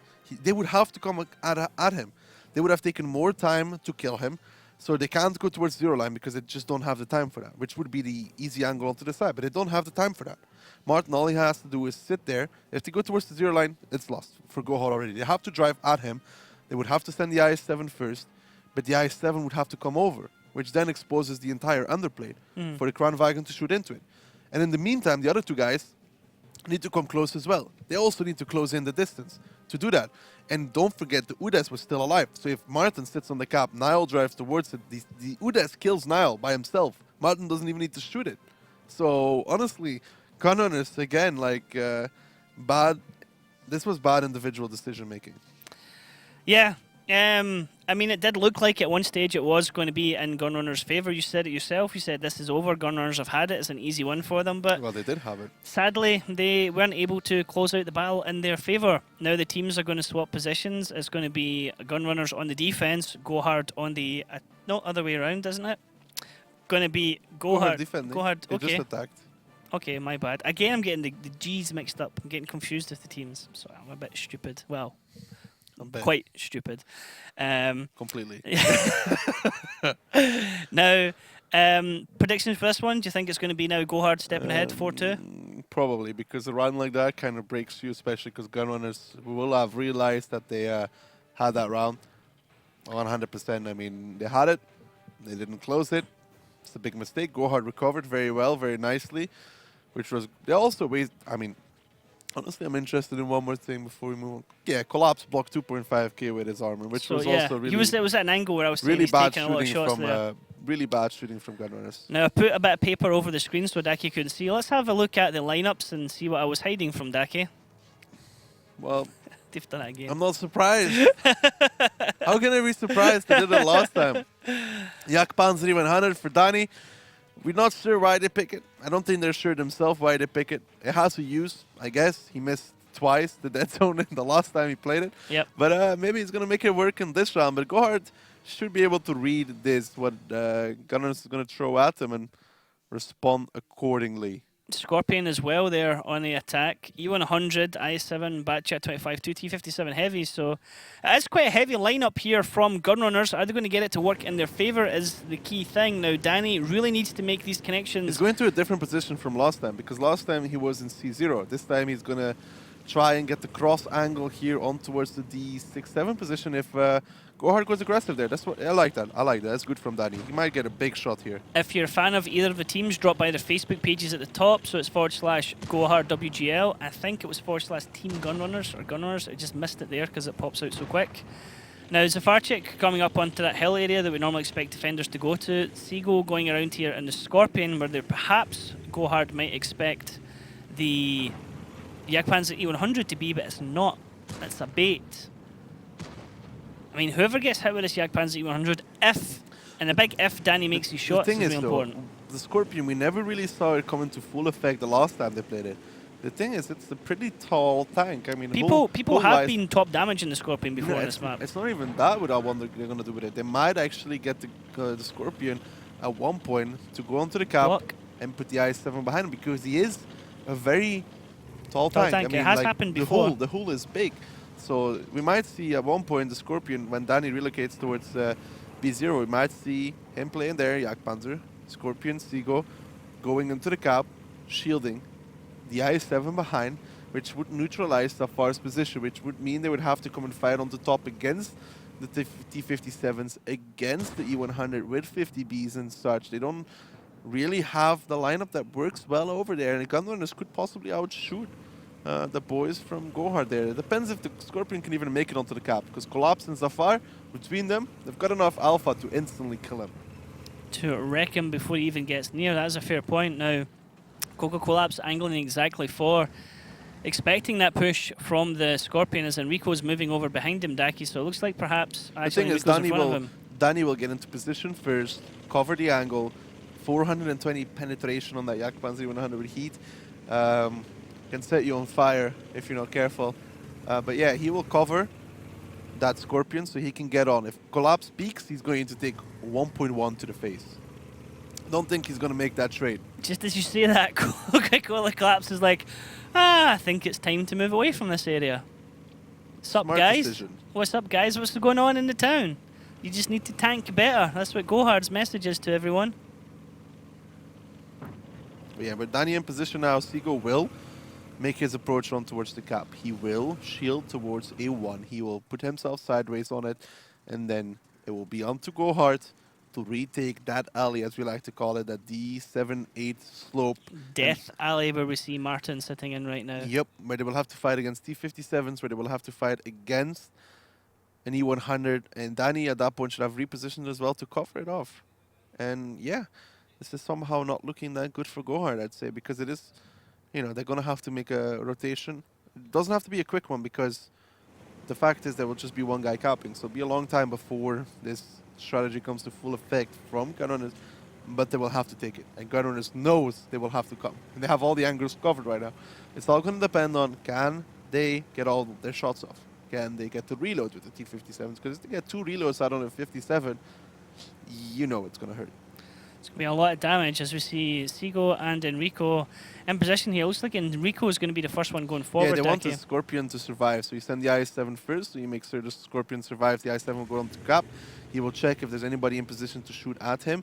If they do shoot at him, then he will take the shot, probably bounce it, and then the Scorpion can come on there and shield him. At least that's what I'm still guessing it's going to be, because the Scorpion still hasn't moved. Scorpion has started to move up now. Oh, It's now just he going has. right in past Enrico. Is going to block him with the top shot that we saw. They need to get the angles done here perfectly. I think last time we saw this, I think the IS-7 got shot on its gun barrel because it was poking out to the side, and now the cap started. In the meantime, Danny's also repositioning because he needs to get closer to his teammates to help. Goga collapse, needs to be careful. Go Collapse actually gets shot at by Seago, so before Seago goes down, he's going to get a connection in there. Seago is spotted because of this, and that means Zafarchik's going to get shot into him. Seago takes one in the gun there from Zafarchik, who's on a quick reload and is going to get another couple of shots into him. Seago's just continuing to shoot that area where Coca-Collapse is, and Seago has to be careful because he needs to be in the right position to block Enrico as well. Enrico will be exposed when tanks come around the corner, as Coca-Collapse wants to do. Seago dies now, we expected that. Kaizu playing on the corner here, trying to bait something out, but Gunrunners are actually backing off, trying to bait Gohard into making the move. I like this position from Gunrunners right now. They're in a good one, I think. Kaizu might try to peek the top to try and get a reset, but Danny has pushed up very, very far on towards the lines of Gunrunners, and if you can get a shot here on Coca-Collapse, it's going to be all they need. Coca-Collapse is shooting it cheap, by the way. Coca-Collapse shooting towards Enrico, who's in that position. Coca-Collapse, the only one able to reset cap at the moment. It's down to 43 seconds, but Kaizu has a shot in Enrico here because nobody is in Death Alley. Kaizu gets tracked. Martin and Unji come round. They were waiting for someone to make a push there, but they sat too far back. Big miss there from Martin over the top of Kaizu, and they allowed the cap to be reset there when it wasn't needed. But honestly, it didn't really work against them. I mean, the 57 tried, they didn't get Kaizu, but they get the reload. Danny will now move towards the cap as well. And honestly, this is still a good position for Gunrunners. Yes, they're down a little bit of HP, but the 57s will get the reload now. Kaizu lost his driver. The next peak he makes like this is going to be his last one. Danny now aiming over towards Coca-Collapse. Enrico takes 2 hits there, actually, as another one comes round there from Kaizu. No challenge to him whatsoever from the rest of Gunrunners. That's 2 free resets for nothing he's been able to do, as Enrico now has a dead gunner as well if he wants to do return fire. Storm takes a shot as he comes around the corner, takes 2 shots as Caribari peeks round the corner as well. And Gunrunners, they just seem to be a bit out of sync here, Daki, in what they're trying to do. Yeah, Danny actually missed as well on towards Coca-Collapse, which is really going to cost them. And they're trading really badly at this point in time. And I think at this point in time, Ryan... Yep, let's listen into the team speak of Gunrunners and listen how they plan to seal this deal. K něčemu tam jsem jak Vandran. Jas, nic nedokážete, fuck RNG, vole, mě víc. Všechno říkám, vole. Tak už jsi měl být dávno tady, pičo. Zafar je pořád nahoře. Jak Kaiser Tam dostávám. Jedeš dopředu nebo do tady? Tam. Já jedu tady, no. Musíme píknout z vrchu nějak. On jde dopředu. Počkej, Paťa. Vidím ho. Ty nabíjíš Marka? Jo, nabijím, prostě si přehodně. Pady docela na hovna. Mat má -3 hlavně. Kajsej. Ne, můžeme Ondrak, nějak ty tady. nemůžeš dojet. Oni nás tady chtějí. Ty můžeš dojet jako pro ně. Já tam jedu. Nabijím. Jsem mrtvý. Dám kilo Kaiser, na prdel. Jo, kilo mě to bylo. Hej, kámo, tohle bylo úplně na píču, vole. Tam resetovali Radka. No ta 113, že jo? Ta 113, protože to kilo ten nepíkoval a my tady nemůžeme kontestit to nás, když tam máme 2 tanky, vole, a oni můžou mít, a oni tady mají všechno, jako. Já to jebu, kámo. To je úplně na píču. A když tam s tím jak kontrem Vůbec nemám RNG, vůbec. Úplně na píču. Protože jsou rusáci. Ani s tím fávem, ani s tím to, kámo. Nevím. Well, that didn't seem to go at all well there for Gunrunners. Hear Danny there complaining about RNG. Gotta give it to him. I mean, he had a shot on the flat surface of the E100 on the third, hit the wall, but those kind of things happen. And if your tactic relies completely on getting the making a shot, Akpanzer yeah. to hit the shot, I mean, that shot onto Kaizu, Danny, That is shooting into a side of the 113 with a heat shot. That wasn't going to pen anyways. Tracked him, and Kaizu got 2 brilliant I mean, shots he has before that. 420 penetration. He can just shoot the frontal armor of a 113 on a massive angle and will still go through. So Kaizu shot the weak spot on the top of the tank, that little mini turret, for 550, which is a fantastic roll there. Danny from at that point had to move in because they were getting wrecked all over the place. Yeah. So it was already lost at that point. And So it was, I guess, I mean, just before we went into TeamSpeak, it was a very disorganized play there from Gunrunners. It seems to be that they backed honestly, off from that. If They backed off. If Danny hits the E100 in the turret, then he will never be able to peek out anymore. Yeah, but before that, like they backed off from that road that we normally see the fights in, the Death Alley, and then it allowed Kaizu to They go can't over. fight there And though because they have too many tanks out of the fight. Like yeah, but everybody, Kaizu had 2 free shots. But and they then can't fight were, there. That's the thing. They weren't the shooting them tactic back. is not to fight there. The tactic is to wait and force them to come in, which would have worked if he hits the 100 because then you eliminate one reset angle. If he hits the 100, the 100 won't poke anymore, and then it's just Kaizu, and Kaizu won't reliably get the shot onto the IS-7, and then they can do damage every time he tries, but it didn't work out that way. Well, Kaizu top damage there, 4.4k damage, 21 shots, 1 kill. He was in a great situation to be able to do that damage. Ondrax then next highest for Gunrunners there, 2.3 damage in the bat chat. But I mean, look at this from the rest of Gunrunners. Martin, T57 Heavy, only landed 2 of his shots. Seago did actually hit 2 of his shots, and Danny, 3 shots with no return. Yeah, Jagdpanzer not working out this time, but they still have another map to possibly bring it back, but they're going to have to win a 2-0 now, which is going to be somewhat unlikely. Yep, 4-2 to go hard now. They have the match point. We're going to be going to map number 4, which is going to be Prokhorovka. We have seen some good maps and some good, rounds and some bad rounds here from Go Hard on this map. Which one are we going to get? Well, that's going to be telling. That's going to be very telling. And Go Hard is defending first, I think. Let me check. Yeah, they're defending first on Prokhorovka. Yeah, Gunners have it all to do, and it's very hard to attack Prokhorovka. We saw Go Hard actually break it very well against Kazna Crew, where they pushed 1-2 line with 4 bat shots and an IS-7, and actually managed to take down the 2 bat shots and the STRV from Kazna in A1. But I don't know if Gunrunner is going to be able to do the same thing. It really depends. I mean, I don't know. It's there to argue. It's going to be 5-2 for Go Hard. 5-2 for Go Hard, your prediction? I think Gunrunners broke on that first round of Ghost Down. That was a bit of a, yeah. I mean, they looked strong on Mines, always looked strong. They came back on Himmelsdorf. Yeah, but that first round of Ghost Town where they should have had it, that probably broke them, honestly.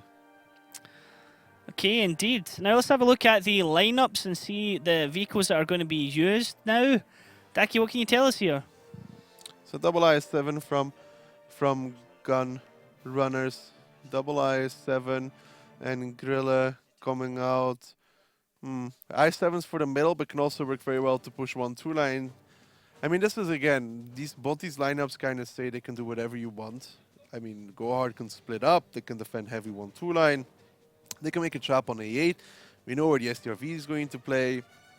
It's all on Gunrunners pretty much to make the play. If they go eastern side, if they go 1-2 line, and how do they execute it? Because we have seen successful breaks of 1-2 line now.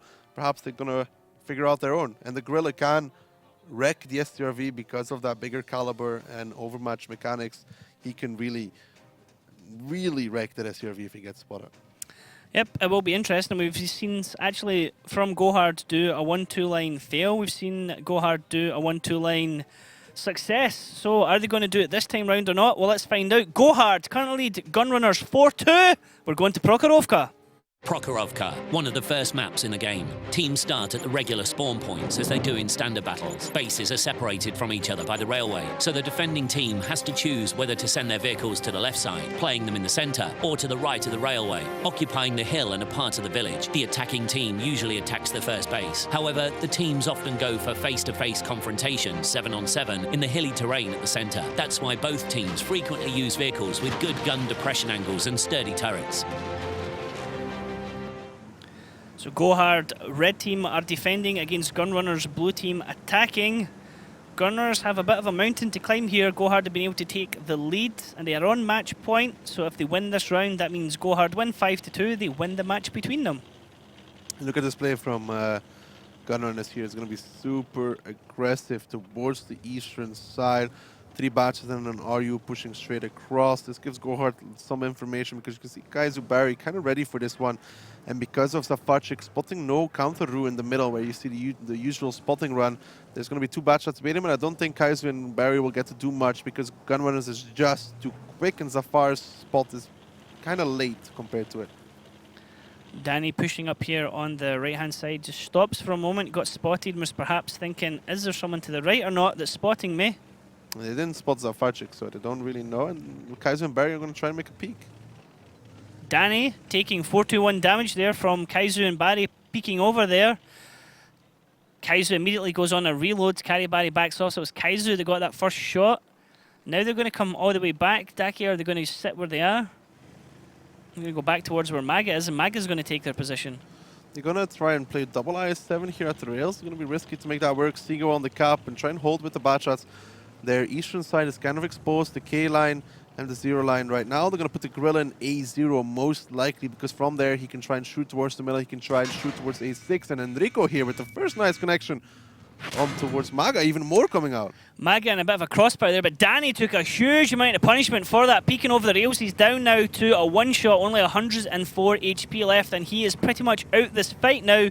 He cannot peek. All he can really do is proxy spot because he'll get eliminated the next time he sticks his head up over those rails. Yeah, Danny there, that was not a great trade whatsoever. He's now going to have to switch positions with Martin, who's coming there to defend it. Zafar actually took a big hit as well, and so far, I mean, the trades are even, I'd say.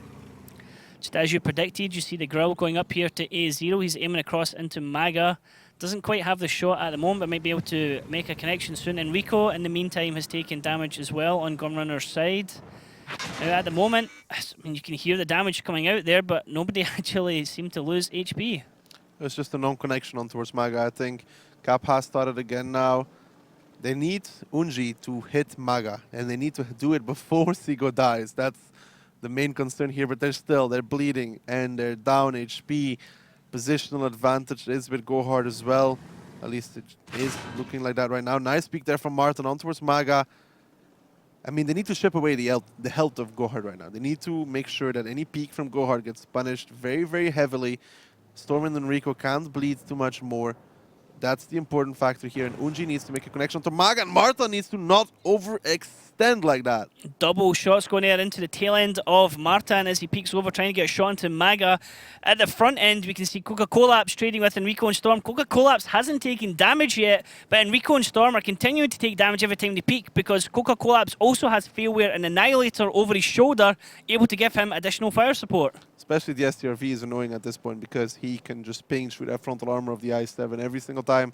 Coca-Collapse is playing it very, very well at this point. Unji needs to take out Maga out of the game because at one point, Gohard needs to peek. That's the only advantage Gunrunners have right now. Gohard needs to reset. That's what they need to do. They have to. They have no other choice than to reset or to lose the round. And now, if they can make sure to punish very, very heavily for this, if they can make sure that they trade well. They need to trade more than well. They need to trade exceptionally in their favor. Then they can still do it.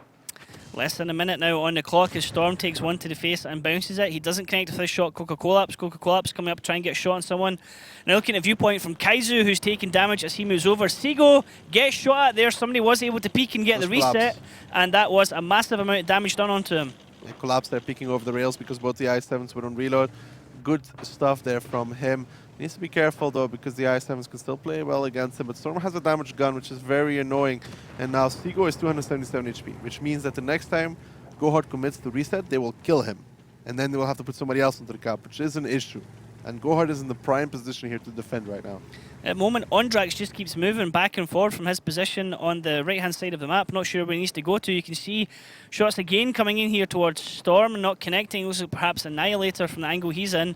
As Ondrax moves in to support the cap now and swap places with Seago, so they're putting a Batchat in here, which means they're down an important gun. Well, what they're doing right now is to get Seago to proxy spot at all times so they can do the damage. Enrico trading badly once more. Seago is just proxy spotting Zafar. So if Zafar makes the peek to spot the cap, then the Gorilla from Unji will take him out of the game, or they'll hope they'll take him out of the game. Damage finally going on to Coca-Collapse, but this is a free farm at the moment for Annihilator, who's sitting back in that STRV, just pummeling shot after shot into two i7s. Enrico's now down onto a one-shot. Only 22 health available to him. That's 3 tanks of Gunrunners are on a one-shot. Gohard still have a truck ton of HP. They're sitting almost 3k, 4k health above Gunrunners at the moment. Yeah, I don't think Gunrunners are going to be able to recover from this now. Collapse is shooting HE as well. I mean, they need a miracle at this point in time. They need to kill Safar. They don't. He does get the spot on the cap, but they still need to reset. I mean, it's the only advantage, but it's not an advantage if you keep leading HP, and there comes Collapse. Goga Collapse coming in for the reset. He misses on Ondrax. He did take damage as well when he peaked at the moment. Enrico missed the shot onto him. Storm just rocking back and forward, making it difficult to be shot. And Caribari is on reload. He's making a bit of a rush, and it might be Caribari throwing himself over the tracks here in a few seconds. I think they're just going to counter push the rails or failware. I think they're going to counter push the rails and try and take down the IS-7s and work from that, because if they do, then they have all the positions, and everybody else from Gunrunners will be out of position if they do so. So it looks like a combined push at the moment. They're coming in from either side. Pincer move coming in from Gohard. As Failware is going to peak on one side, and Zafar is taking the bait on the other side. The Storm now has to deal with Failware coming over him. Can't angle the other way. As the cap, though, there is a reset coming in. 3 seconds left. They're going to get another one on Ondrax. Can they block Ondrax? No. Ondrax takes damage. That was very, very close for Gohard, but now they're going to seal out the deal. Now they're going to finish this round. Well, it's not just over yet. Look at the HP bleeding. It's already almost even between these two.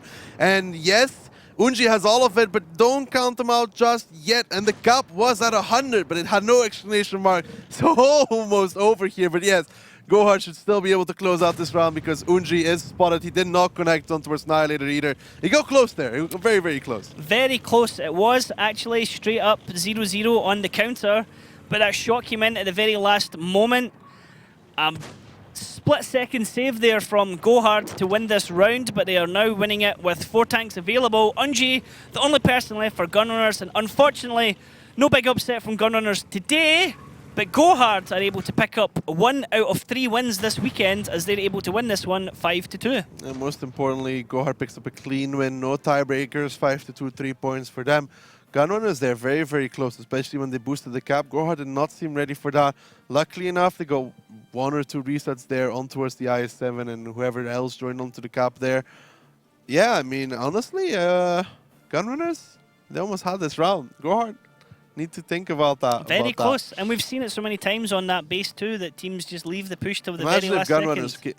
If Gunrunners capped that, Gohard would be so... Be furious, because so it all comes down to timing in that kind of area. I mean, it was a good push by Failware. He jumped into Storm. He's like, hey Storm, like get distracted to me, turn your turret, and then try and push past to get the reset. It was right that vital second, and the reset came in. It only went back to 3 seconds. They knew that Ondrax was going to be in the bush, and then a connection came right after that, and then it was, as we say in the UK, game's a bogey. It was that game over pretty much. Well, it's like this. If Gunrunners joined the cap 1 second earlier, they win. It's like literally 1 second earlier, they win. Because no matter what, Gohard would have the same reset, timing. yeah, it would have happened. If the exclamation mark pops up, it's GG. And they would have lost. And they would have had to kill Ondrax within what? They would have to kill everybody. Yeah, immediately. Everybody. Yeah. They would never kill Unji. Well, let's have a look at the stats for the damage done there. Unji was top damage, 2.3, but usually in maps like this, or even in any matches, usually top damage dealers come in about 3k damage, so 2k means there's a lot of spread. You need more from in that position because he needs to take down a lot of tanks, which he didn't. 2.3, and a lot of that was even in towards the end of the round, so arguably not that great from the Gorilla, but it is what it is. Even as we go into the second page here, you can still see 8th place is still quite high at 1.9, but it starts to fall fairly quickly. I mean, Zafar and Seagull are both in the RUs. You'd expect them to come last. Danny, though, you'll be very happy with one thing, a lot of damage at the start. Failware had 92 reset points. That's great for Failware, but I mean, Danny, you would have expected more from him in that situation. He took too much damage. Well, and he then couldn't do anything since the beginning of the round. He peaked, he got tracked, and it costed him very, very much. Well, unfortunately there for Gunrunners, not able to get that win against Gohard, but we do have another match coming up. But hey, before we even get to that, we still have the post-match statistics, so we can try and work out who came top damage as well, which will be interesting. You can see here, both teams won the attacking round on Mines, then on Himmelsdorf, both teams won the defending round. Ghost Town, Gohard took the lead by winning both of the rounds, and here on Prokhorovka, it was Gohard winning the defensive round. Gunrunners just not able to make an impact, sadly. They broke on Ghost Town, honestly. After that first round of Ghost Town, where they arguably had the win, didn't take it, kind of broke their spirit, or at least it seemed like that. And after that, Gohard just closed it out. Wasn't the easiest of games for them, but they're going to be happy with those 3 points because it's what they needed. Yep, let's have a look at the post-match stats and see who came out on top. I think Unji's going to be quite high up there, to be honest. Kaizu, again, coming out as top damage for his team. 2.4, nearest to him is 1.9. So that's 2 matches in a row for Gohard, where Kaizu has been the carry for the team. I was debating with Mojo if I wanted to buy him, and Mojo's like, you never know with him, and now I'm going to be very disappointed. Karibari coming in second place there. Ondrax actually the highest one there for Gunrunners, then Annihilator, Gohard, Storm, Unji and Enrico all coming in there for Gunrunners. I mean, Storm with 9 kills, Karibari with 9 kills. They were kill securing, if you like. But the damage there from Kaizu above and beyond. I mean, he had a monster round there in Ghost Town as well, but a consistent damage dealer for a team, exactly what most teams want. Yeah, he was very consistent throughout this match and the last one. Then Failware, Collapse, Afar, Maga, all of them having pretty decent games. Nobody really being down below the others. So all of them having a decent game. Failware got a lot of reset points as well, which is really sad. But yeah, Martin, Danny, Stigo. This is exactly what we talked about, though, is one of Gohard's strength is that if somebody doesn't necessarily do so great with between Failware, Coca-Collapse, Maga, Annihilator, Karibari, you always have someone else, and we didn't really mention it, but you always have Kaizu as well, and you can never count out Kaizu. Always just kind of... You can't count out any of them. Even Zafar had some good rounds throughout this match. And Gohard happy with those points, because that puts them, again, secures them a little bit better until Kazna and such catch up in the amount of matches played. Because obviously Gohard played 3 this weekend, where other teams only played 2. Yep. We're going to have a short break, and then we're going to come back with Kazna Crew versus eSuba. So that one's going to be real interesting. Vital match for both of these teams. Previously, it did go in Kazna's favour. They won 5-2. But, you know, this is the time when teams need to take the points off each other. The second round could be the important one. Should still be Kazna's match, to be honest. I mean, should still be theirs. Should still be Kazna's, but, well, we'll find out in a couple of minutes. We'll be right back after the break.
Good evening and welcome back to the EU Wargaming.net League Season 2.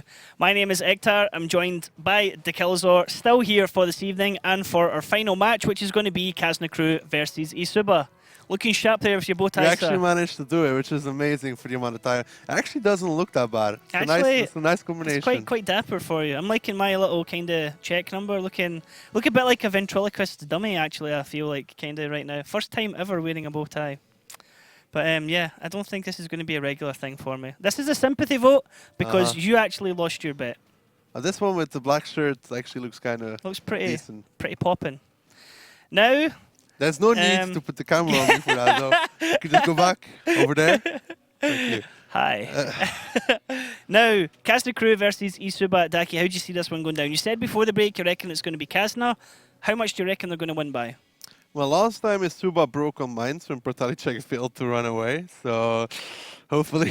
Pressure on him to perform, yeah. Yeah, that's going to be interesting because mines is the fourth map in this series. But yeah, Kazna Crew, they have so much rounds in the last 2 weeks. Like, they've gone 5 tiebreakers in a row? Four tiebreakers. Four This tiebreakers could in be a a row. fifth. They've played so many rounds, which is really insane to play that many rounds. It's either going to work in their favor because they have a lot of experience now, or it's going to work against them massively because of the fact that Isuba has lots of footage to work from. Kazna currently sitting third, and so far this season it's still the factor that Stefan, Nexus, and pretty much Durs are the main carries for this team. And I always wonder if it's going to cost them at one point, because we talked about this last season. If 1 or 2 of them don't show up, it doesn't go well for them. And you know, honestly, like, standout performances always from them. You're really kind of missing that. Those other, like we saw from Gohard, everyone week, can step up. There's a different person who can stop damage. But Kazna Crew, it's always like... An important thing as well is in Gohard last season, they had Diplomat, who now plays the Kazna Crew. And Diplomat was a standout player for Gohard last season. He doesn't do that well for Kazna. Yeah, and in Kazna Crew, he's not a standout player. He's consistent in a way, in the same way that Call Me Piotr is consistent, but they're not like, you know, the ones where you can say, watch this guy, he's going to turn the battle, he's going to do something amazing. They're not the ones that top the charts in the end of the day. It's literally almost every single time Stefan, Nexus, or Durs who have that massive average damage, which honestly is going to cost them at one point, because tactics can take you so far, and at one point skill takes over. Now, if the tactics are good, but you know they get outplayed, it's going to be an issue. Yep. And their opponents, Isuba, another one of the new teams that came up this season from Silver Series, another all-Czech team. And Isuba, I mean, they rotate their players in and out as well, Daki. They don't seem to have a set starting 7, really. They rotate a little bit, but so we have the main players, you know, Jukets, Combat, etc. For me, it's always looking at Andrew, Combat, and Froley, because honestly, I think Froley is the best player in that team. He's also very diverse. We've seen him play the Rus, we've seen him play the Artis, we've seen him play the Tens. Can we keep repeating that, because it's a very big thing to have a player like that, a dedicated artillerist. Artillerist, yes, and we've seen some big whoopsies. Sorry to point a player out, I don't really like doing this, but Pratilicek has made some misplays where you can say, not so much that, okay, in the the Mines one, you can perhaps say, okay, you lost the battle. He flipped on Himmelsdorf, right? But on the Himmelsdorf one, it wasn't necessarily his. He didn't contribute to the team losing, but it was certainly he contributed, but he wasn't to blame for it. Is what I'm trying to say. I'm being nice, and that was against Gohard, where they did a 5-gun salute, right into the top of his tank. Man, if it was me and my team, never happen. I wouldn't care what anybody says. I'd sit there until the time runs out next to him. Just wait him. Just let him say, like, I wouldn't look, kill him. you know, just think about what you've I done. would forbid my players to kill him. I would sit there. Stand there and rotate, spin round minutes. like what Oops were doing yesterday. I'd try to flip him. Try to flip him onto his roof. Onto his roof. I'd probably try the same, actually. Now, let's have a look at the map stacky that we're going to be playing on today, and the order that they're played in as well, because this can always be the difference between a team getting an early lead or getting a loss. Morovanka, Himmelsdorf, Ghost on Mines, and then tiebreaker Himmelsdorf in that order. Oh, this is just like, if we go by stats, Isuba is going to be worse on almost every single map. I did make some notes here. Himmelsdorf, Kazna Crew 25% on the defense. Mines, Kazna Crew 25% on the attack, with 18 games played in total over Mines. And then for Isuba, 2 big notes is Mines. They have 0% on the defensive, with 14 rounds played in total on that map, both attacking and defending. And Morovanka, 0% win on the attack, where Kazna Crew on Moravanka currently sits undefeated on both sides. Not just the defense, also the attack, 100% so far. And it's in a decent scale as well, because 9 battles on it so far. We saw them in the tiebreaker on it as well, if you remember. That's actually a hell of a record actually to go up against, but I mean mine's 18 times played and only 25% is not so great. I mean you're a bit of an expert at getting an ass kick in there, to be honest. Yeah, they kept trying that 9-0 line tactic. In the beginning, it looked really good with an IS-4, but then at one point, teams just started like beating it down really hard. Close the door, yeah. But yeah, Moravanka is for Suba hoping to survive, hopefully picking up 1 round. I don't see with Kaznakru's stats, I mean, unless Suba magically over the weeks transformed into a magnificent Moravanka team and Kaznakru is slacking today, they're going to have to hope for a 1-1 there. I think, honestly, Suba's going to have to hope for a 1-1 pretty much throughout this series. Like, nothing's really in their favor. They're going to have to hope that Kaznakru makes some mistakes on one of the maps where they can take the advantage. Yep, and that's exactly what Kaznakru don't want to happen, because Kaznakru don't want to go to their 5th tiebreaker. Well, I don't think you or me wants to go to that tiebreaker. Yeah, it'll be a long day if it does. Now let's have a look and see what the lineup's going to be here on Moravanka, which is going to be our first map of the day. We'll also get to see who's attacking and defending. So it'll be eSuba on the defense, Kaznakru on the attack. Kaznakru there with the lineup. We know, we suspected it. They played it in the tiebreaker last time as well. There's no real surprise there. It worked out really well for them with that 430 going on the cap later on where Gohar tried to make a trap. Didn't work, but standard pick from Kaznakru. It is a tactic that can get you either side of the map. They can go 1-2 line because 430 works well onto the cap on the number 1 base as well, but the 430 works well onto the number 2 cap as well, or around that area. So for Kaznakru, the option is what do they suspect the Suba is going to do and how do they want to break it? Because honestly, that E5 probably going to come through the 3 line at one point, maybe try and figure out the bush used from Suba, which is hard to do, but possible. And for Suba, it's just like, standard defense. I don't see. I mean, honestly, I would like to see them make a little bit of a trap towards the eastern side, so Kaznakru can just play their game and block them off from that. Okay, well, let's find out who's going to take round 1 here in this first map on Moravanka. Will it be eSuba? Will it be Kaznakru? Let's find out. Moravanka, a map with a great number of buildings, bushes and trees, amongst which teams hide for most of the battle. The attacking team begins the battle from the top of the village, and the defenders start from the bottom of the map. Both bases are better controlled from the hill near the first base, and from the green in the lower left corner of the map. There are many attack directions. The attacking team often attempts to gain the attention of defenders by putting pressure on the first base, whilst manoeuvring several tanks behind the second base to deliver fire into the defending's flank. Team setups are very diverse, but the players often choose the fastest tanks, even for heavy setups. They could even bring SPGs.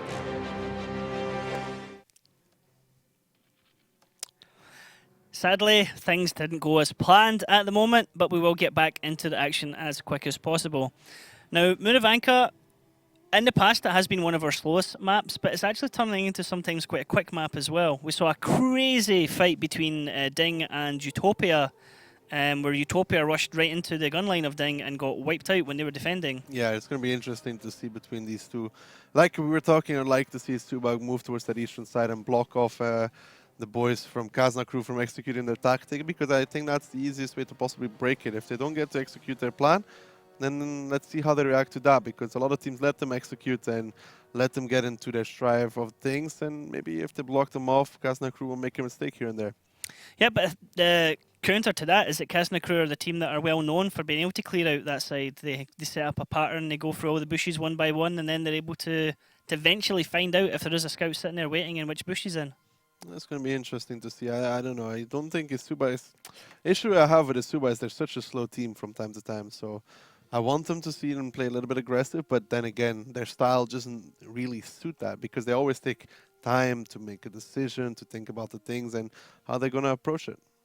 Okay, yeah, that is interesting. Now, my prediction, my prediction generally never works anyway, because I always have cast a curse. I always put a mojo. I'm going to, when I say I put a mojo on it, I don't mean I actually put mojo on the curse, but mojo in his crystal ball, we never quite know. I think 1-1 is a fair bet for this one. But saying 1-1 is like almost saying that you have no opinion for it, because it's, you're just giving it to each team. I think 2-0. Well, let's jump into the action and find out. Kaznakru are going to be on the blue side attacking into eSuba on the red side defending. Now, what do we see here? Kazna lineup, pretty standard. This seems to be their steady 7 Daki that they have at the moment. It is their steady 7, at least what it looks like. But they're going to go very aggressive on towards with number 1 base. And Isuba actually doing what I wanted them to do, but in this situation, it's going to turn heavily against them because the IS-7 will be out of the fight for so long. Triple cap pressure will come in by Kazna crew. And honestly, this round is looking pretty dire for Isuba at this point in time. It looks like pretty much GG already because Tomasek is not going to be the tank to get the resets here. Ukets is not going to be the one to get the reset here either. He's not in a good position. And Isuba are coming running back over to try and get resets. I think Kazna crew are actually just going to stay where they are. 20 seconds. Nobody can actually reset here. Tomasek. How well can Kazna crew hold their nerve? 14 seconds left and still no reset inside. Isuba is going to pay very, very much for this one. I don't think they're even going to get back on time. Tomasek will go down, they go around the corner. 5 seconds left. Possibly the quickest round of the season. 3, 2, 1. GG. Overus might get a reset here in the dying seconds, but no, he can't. Very quick round there from Kazna crew. 8 minutes 44 on the clock, so just over 1 minute 20 seconds. If it goes to tiebreaker. Easily the quickest attacking round we've ever saw on Muravanka. Just after we're saying it usually it's a slow match, but sometimes it can end up being really quick. Okay, when I talk about aggression on the eastern side, I kind of mean you put your 3090 slightly more aggressive, not just you go there with your i7, because we have seen that fail multiple times. We have seen that fail in different formats as well. Even Kazna crew failing there, getting capped and such. Yeah, that was not good from Isuba. Stats are also not important. All that matters is Isuba was completely out of position, and when you want to play like this, you need your secondary heavy to be in the 1-2 line, and because then you can get pushed. Like if you put a Kranwagen there, for example, then you know one tank pushes him, he at least gets the resets, at least. I'll give a virtual high five to anyone in chat who can predict who was top damage there in that battle. We're just going to go whoever was face hugging the AMX 1390 was the one who did all the damage there. Let's have a look. I'm pretty sure it's the Kazna player on top, then the 1390 behind him. They were the only guys shooting at the moment. So it was Yusney, Object 430 face hugging Tomasek and AMX 1390, and nothing else matters. Nothing matters at all.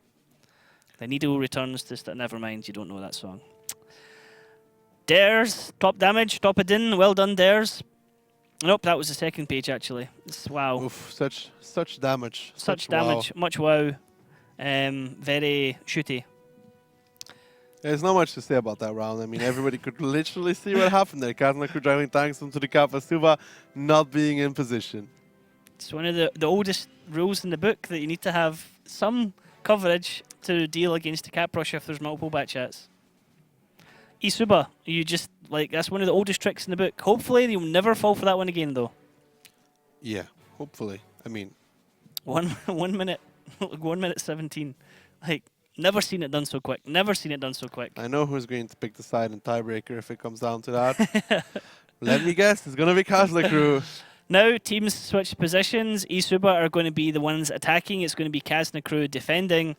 We've seen it before. It's happened in Russia, for example, where a team that has stopped. I knew I was going to say it, because I wanted to talk about it's happened. Navi Brainstorm.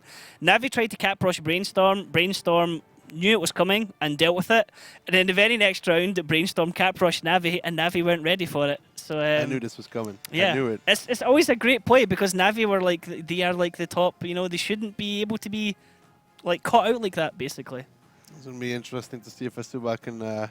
Return the favor to Kazna crew if they cannot. Yeah, amazing. It would be the best thing ever. But within 1 minute and 13 seconds. I don't think Kazna will let it happen. I think Kazna will be like, nope, like, you have to watch for this. Isuba might try it. They might be bold. If it was Gunrunners, Danny would be like, guys, I got a great idea.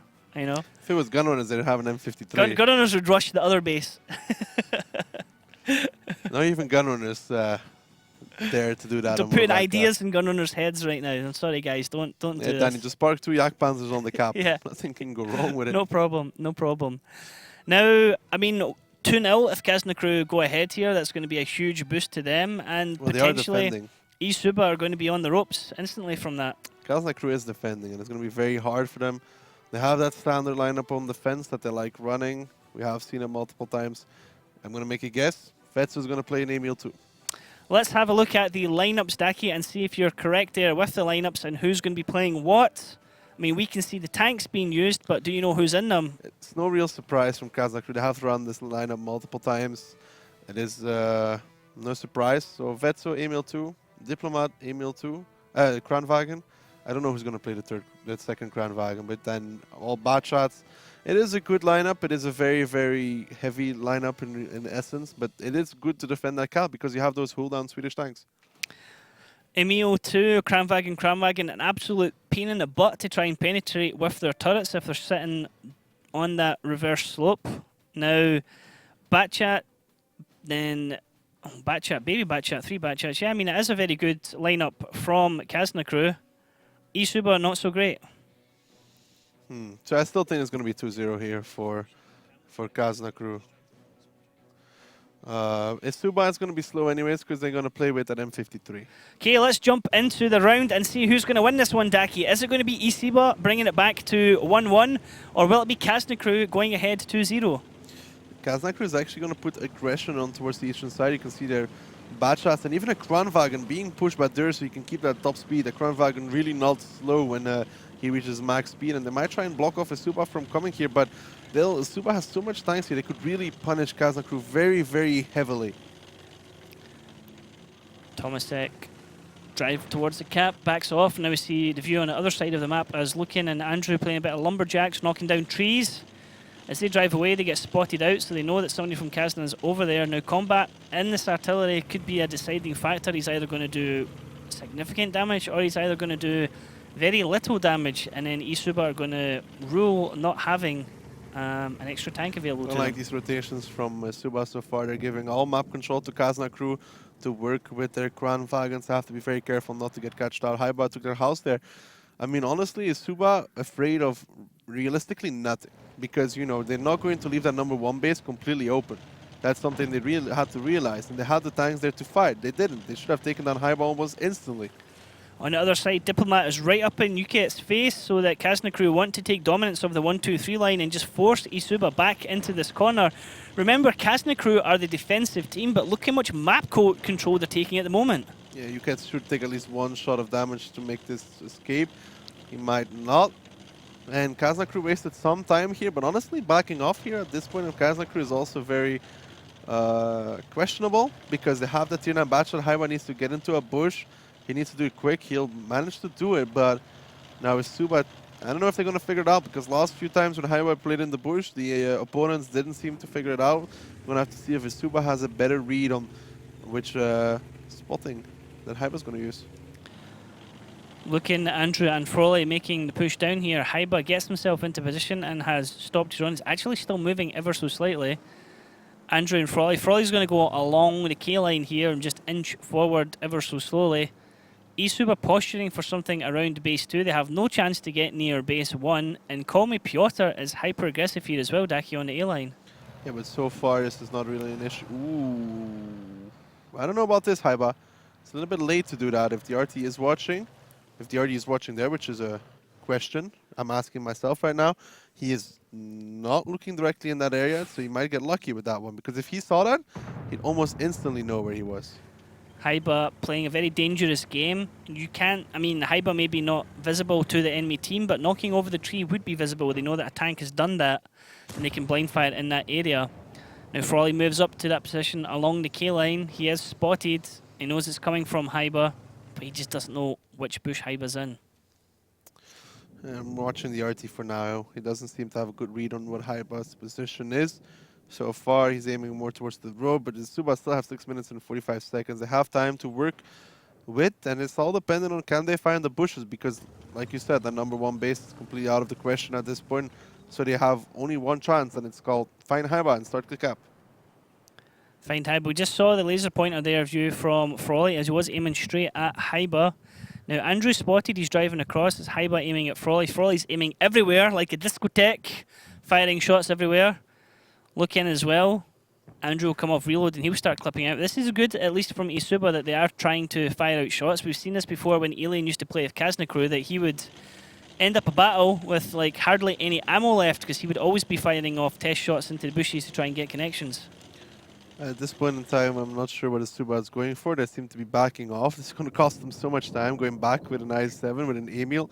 Honestly, if they go back towards the AB line, calling it now, Kazna Crew is going to absolutely decimate them. Like, I think this is going to go horrible for them if they go AB line because of the position from Kazna crew. They are spotting ahead. They'll spot them crossing. They'll shoot them crossing. Suba, I don't know. I don't know if this is going to work out. If Kazna crew hit their shots, it doesn't work out ever for Suba.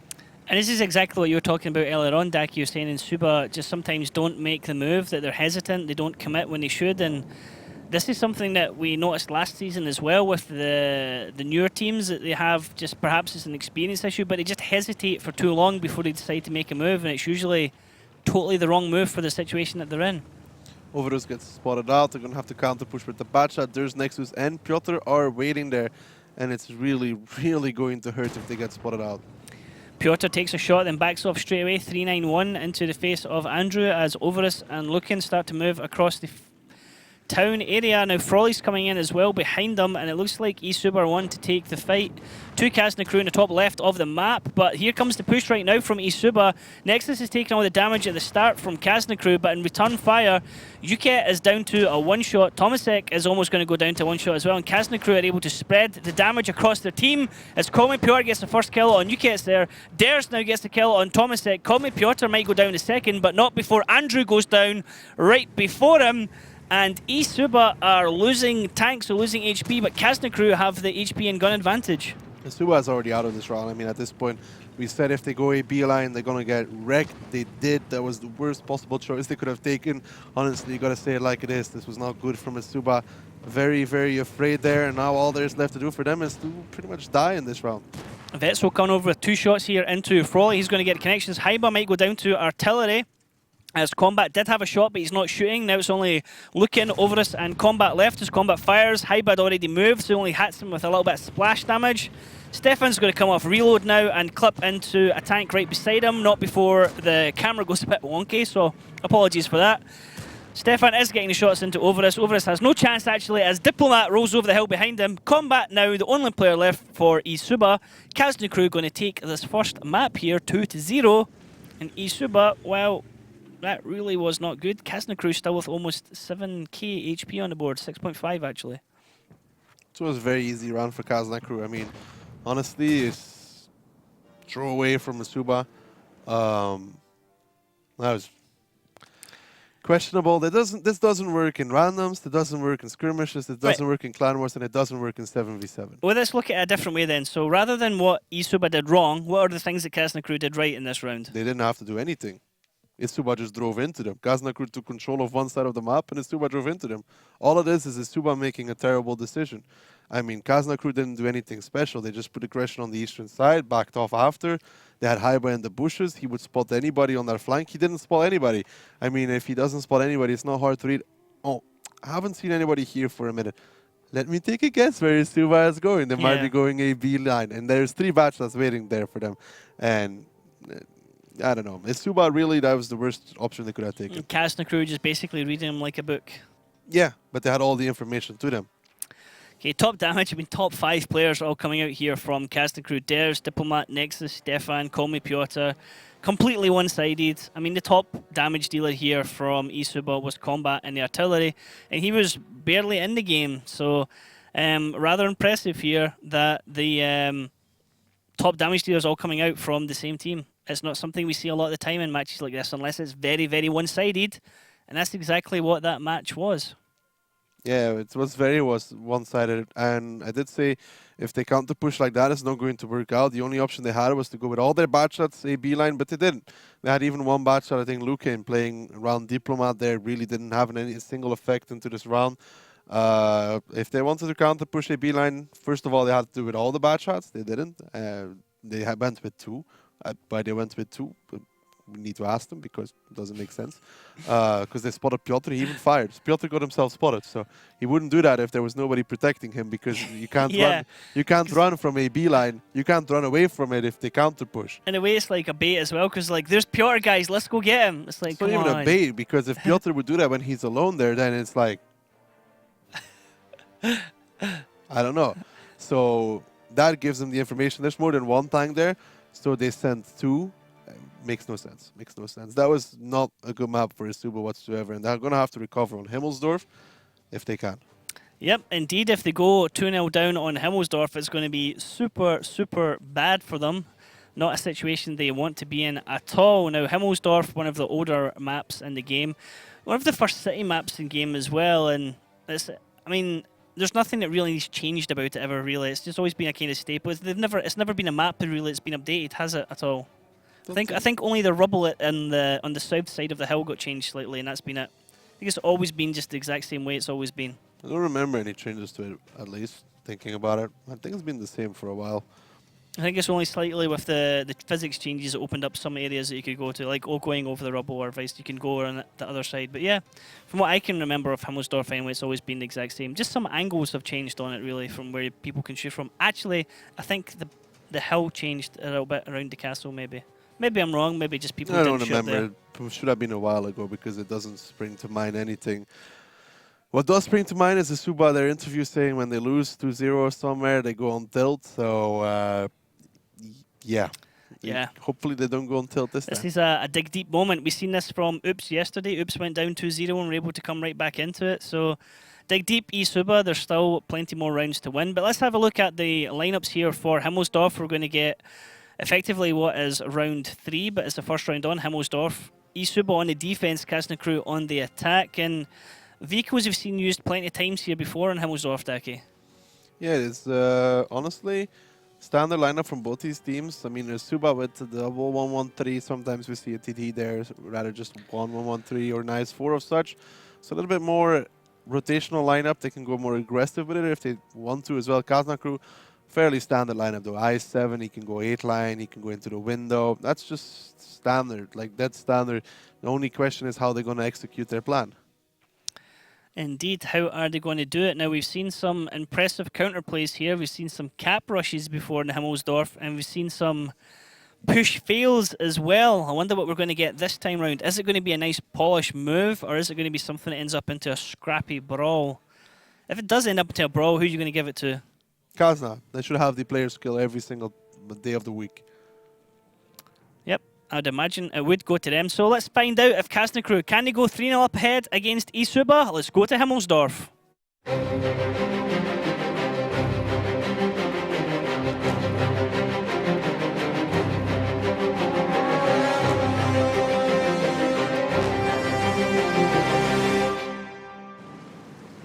Okay, we can jump right into the action. Kasnakru on the blue side are attacking against eSuba on the red side defending. Kasnakru have this black and white camouflage, and eSuba have this blue, black and white camouflage. Interesting factor here. Kasnakru playing without Piotr. I think he's played every single round up until this point in time. Could be wrong about that, but he was standard pick. Apparently, for Himmelsdorf, they've chosen to go with the more old school lineup for Kasnakru here. And they're going very aggressive, 8-line and hill at the same time. So it's very bold from Kasnakru, and eSuba are completely out of position for this. Tomasek sees some of the players. Combat's not in a position to shoot, and Kasnakru have got a free pass to the northeast of the map, and I imagine cap pressure is going to come on immediately from them. Yeah, they might even put 2 or 3 guys on there instantly because of the factor that nobody's in A5. Match on the cap, 30-90 on the cap, double cap pressure, forced eSuba to make a commitment, and it's going to have to be a brawl for the boys from eSuba. You see Stefan going along over the top, Vetzel trading out with Ukets here in the Kramwagen. It's going to be battle of the bouncies here because no one can really penetrate those angles. Kramwagen going up against the 113 turret, 113 going up against the Kramwagen turret. Yeah, good luck either side for trying to get the pen, but it's a triple cap at the moment, Daki. And eSuba are going to have to get committed into a fight here, and they'll take a lot of damage when you do that. Thing to note is Frol is currently out of the fight as well. They're looking for resets to stall 20 seconds. They need 20 seconds before, but Kasnakru is going to peek out here, do the damage. Dare's coming around first as Combat got tracked and they can clip out into him. Combat's going to be the first one down in this battle. Kasnakru only taking a small amount of damage in return for that as Andrew moves out into position. Overus takes a big bounce in front of his hammer as he starts to get his clip out. Second shot coming into him, Overus. Now if his third shot out is Vetzel just holding off Lukin and holding off Ukets all by himself. Again, Kasnakru barely taking any damage here, and eSuba are already roughly about 3k below them. And there's still only 8 seconds left on the cap. Kasnakru completely outplaying eSuba at this point in time. There might be some resets, but the damage has been done. It's just not looking good for them. Kazna crew just sitting on the cap, baiting Isuba into running into them, and every time they do so, they're taking lots of damage for it. Now, there was a reset coming through from the back, which was very nicely done by Isuba, but just look at the difference in health pools here. Although it is starting to come back into Isuba's favour, but Kazna crew are taking damage all across the board. Isuba now down a second tank. They've lost Yukets and the Kramwagen, and this is looking quite rough for Isuba at the moment. It's looking over for Isuba because Lucan here is going to get pushed on by 4 tanks from Kazna crew. That's going to hurt. Frolly in the meantime takes a shot from Nexus on the way out. It's 4 guns versus 6 and Isuba. There's no way out for them at this point. Kazna crew looking super strong here as they drive through Himmelsdorf, picking up the remaining tanks from Isuba. Kazna have lost Stefan, but it doesn't matter. They still have 6 guns left in the battle, and they still have a truck ton of HP to trade with, as Overus is the next one being focused at the moment as shots come into his rear. He does get a kill on Dares before he goes, but Diplomat's going to come off reload, but Nexus actually picks up the kill on him. Andrew is now down to a 1-shot. Andrew's just sitting there waiting to die. He knows it's game over for him at the moment, and this is going to be Kazna crew picking up the win and going 3-0. Kazna crew playing like it's training or something, like completely outplaying Isuba. You got to say it like it is. Isuba really not having a good start into this match. They're going to be 3-0 down. Kazna crew just outplaying them, like literally positional and individual are miles ahead of Isuba right now. Tomasek is the last one standing. Cap is going on at the same time. He might get 1 or 2 resets, but it doesn't matter. He's not going to kill anybody. He's not going to win this game. And yeah, Kazna crew 3-0. Vetzel coming round the bottom of the map to get shots into Tomasek, and he gets double tapped. In an instant, almost all his health gone. He's down to 64 health. Is it going to be Vetzel that gets the final kill, or will it be one of his teammates? Nope. No kill for Vetzel. Kill denied as Kazna crew cap out, and that kill from Vetzel, damage doesn't count, mate. Game was over. Damage does count. It does count? Does he still get the kill for that as well? Of course. Well, okay. Okay. Well, it doesn't count in my head, and that's where it's important for me. But it counts on fantasy, and that's the only place that matters. I suppose. But, I mean, do you have Vetzel on your team? Hell no. Wow. He doesn't play all the rounds. He's not consistent. It's for not Kazna. a good pick. It's like putting Yizne in your team. Yeah, No offense to because- Yizne, you're not regulars. You're not guaranteed to be in the team you all only the time. pick players that play all the rounds. You put Yizne in a team, you see what happens to him on Like Runeberg. Vettel can do like 3k average over like 4 rounds he plays out of 9, for example. That's still like, Yeah. you know. You put Yizne in your team, you see him on Runeberg, you're just like, oh, for God's sakes. At least he got some cap points. I wish he got points for distance traveled. Yes. Let's have a look at the stats there for that round. See just how much damage Kazna crew did against Isuba. They are top 4 damage dealers this time coming out from Kazna crew. Diplomat 3,100, Nexus 3,000, Dares 2,400, Vetzel 2,400. So very nicely controlled there by Kazna crew.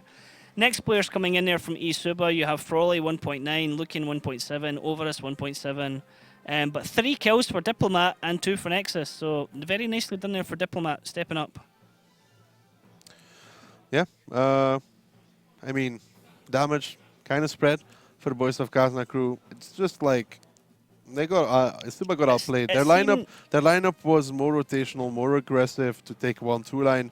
Very aggressive. Kazna crew realized this. They're like, okay, they're gonna go aggressive 1-2 line, try and play on that southern side of the map, attack Kranwagen, etc. Let's just go down the 8 line and 0 line. Probably will nobody be in position to shoot us. Then Isuba had Frolly flanking around the hill. Combat came around the corner trying to reset with HE.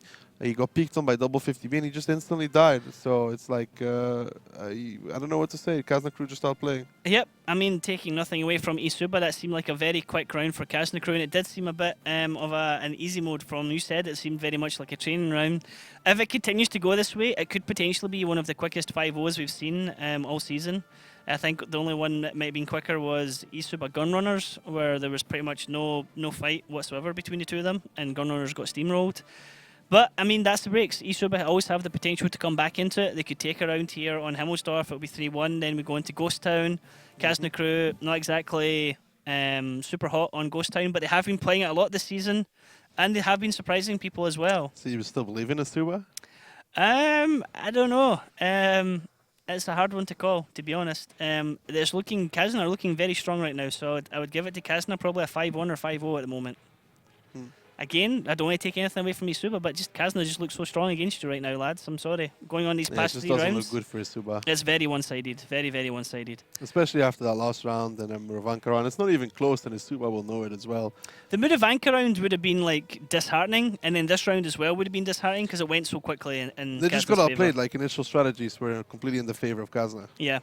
Well, let's have a look at the lineups here for round 2 on Himmelsdorf. What vehicles are going to be used here by Isuba and Kazna? Isuba are now attacking, Kazna crew are now defending. Kazna with the E100 in defense, and Isuba in return on attack have an FV 4005 stage 2 with them. Yeah, in FE 4005, we have seen it can struggle. Kazna crew with the E3, we know where it's going to go. It's going to go D-line with binos and try to spot from there. Honestly, Isuba needs to get their FE 4005 to work. But breaking Kazna crew on the defense is going to be hard. They need to win the trades, which is Himmelsdorf. You need to win the trades. You need to win the positions without taking too much damage. I just realised as well on defense, Kazna crew also have an E3 in their lineup as well. So going 2 TDs, the armour of the E3 and the firepower of the Gorilla, 2 very different TDs, aren't they? You couldn't get more different other than you had the Gorilla and the Jagdpanzer E100 would be like 2 completely different TDs as well, I guess. Yeah, the FE 4005 is very RNG dependent and situational dependent as well. 1 second can make the difference. You know, that 1 millimeter too far to the left, to the right. You had a building instead of an E100. Yeah, pretty much. Danny will know all about that. Or like, for example, like the best example is like the E100 top bar. Like you aim 1 millimeter too low, you don't pen. You hit the top bar, you pen. So it's like, you know, it needs to hit perfect. Not an easy tank to play. I mean, certainly everyone loves playing those tanks because they have ridiculous alpha. And to be fair, they're going to get a nerf probably soon if the sandbox server things go through. If not, well, maybe there's some other way to do it. But I mean, before that, it was even more ridiculous. Sandbox is just a test environment. I mean, sandbox doesn't mean next patch, so don't panic. It is just testing extremes right now. That's what it looked like, at least for that. So I don't take away anything from that. That's what I said in the beginning as well. It's just testing one opposite end to the other opposite end, taking the test results from that. Now, whilst we're waiting for the teams to be ready so we can jump into round 2, I would just like to mind everyone who's participating in the quest to chill out, to calm down. Polls come up randomly. They come up from the corner of the show. Is it the left corner, Daki? Can you remember? Huh? Left or right for the polls on quest? Either way, there is Nightbot in chat, so listen to what Nightbot's telling you. Hopefully right now somebody has done ! quest. Nightbot will tell you exactly what to do. Follow those instructions, and you're golden. That's it. Don't need to do anything else. Just sit back, enjoy, watch the matches, wait for the questions to come up every so often, answer them, watch the games for so long, and then there, you're in the pot for a potential to get a premium tank. It's not a guarantee. You don't complete the quest and you automatically get the tank. You complete the quest, and then you are in a draw, a random draw.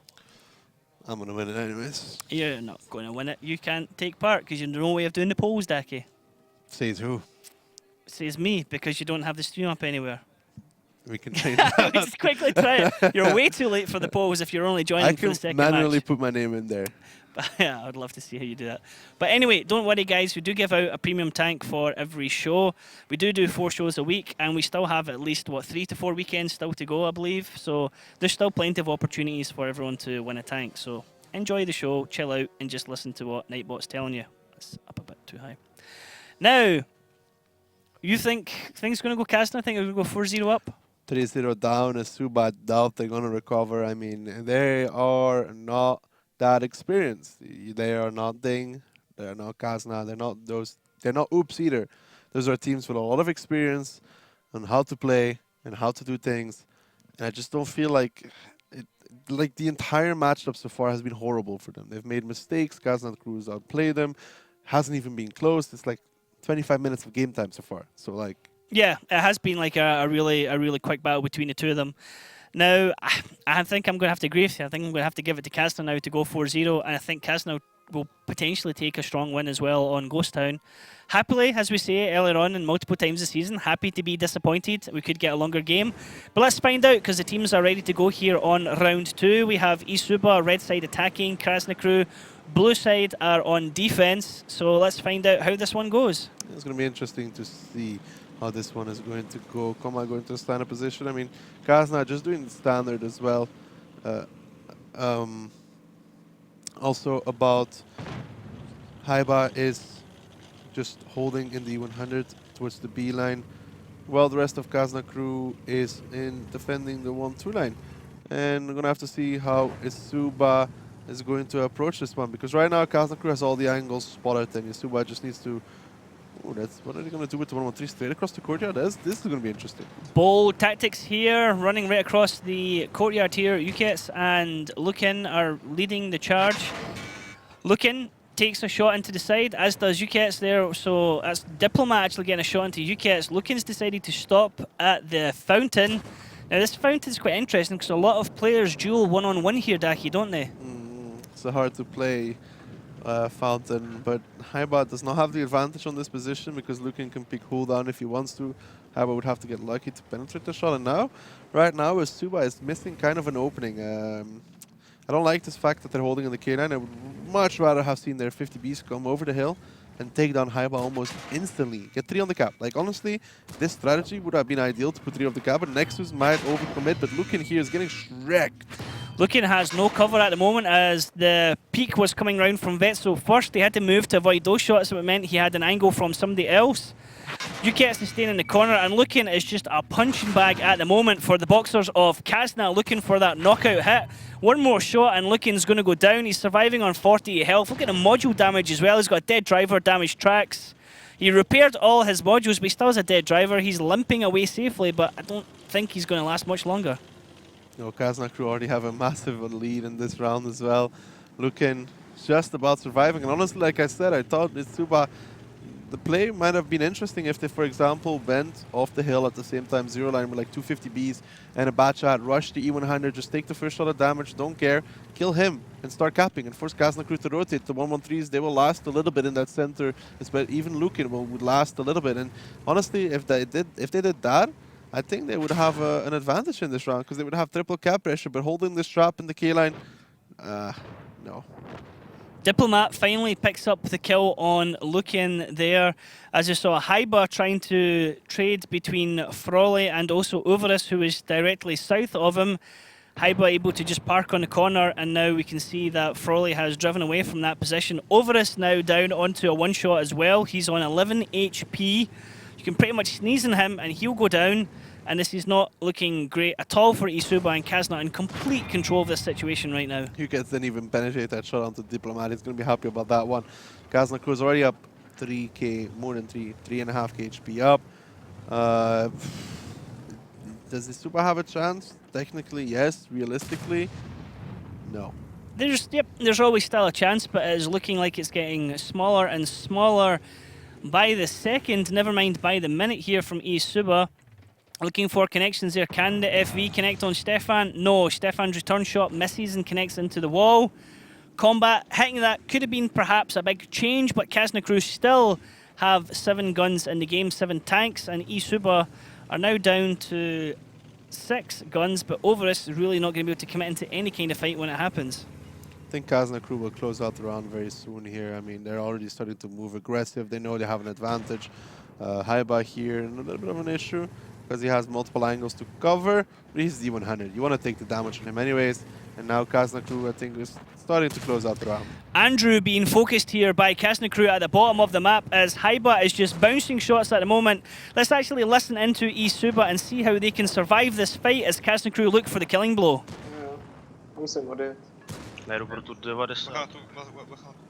Já to tady Já tady nemám kam. Já vím, já jdu za tebou. A už jsou. Tady? Do píči. Bat 1 minus. 2 minus. Už je tam to Bčko. OK. Pojďme obejtnout baťáka sem, než tak. Můžeš? Bat 3 minus. 4 minus. Nabíjím. Lol. Paky. Pořád můžem. Jo. Do prdele. Tady vysypuje 90. Já mám 20. Oni o mě neví, ty kde jsem, ale asi tuší, no. To jumpni Froli? Nebo to ne? To ne, jumpnu. Minul, nedá mě. Nemá.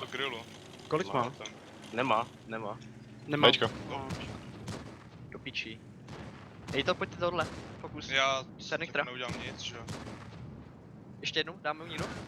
Nedám, že jsem na tracku. Sbírám zásnu. Já jsem neudělal nic.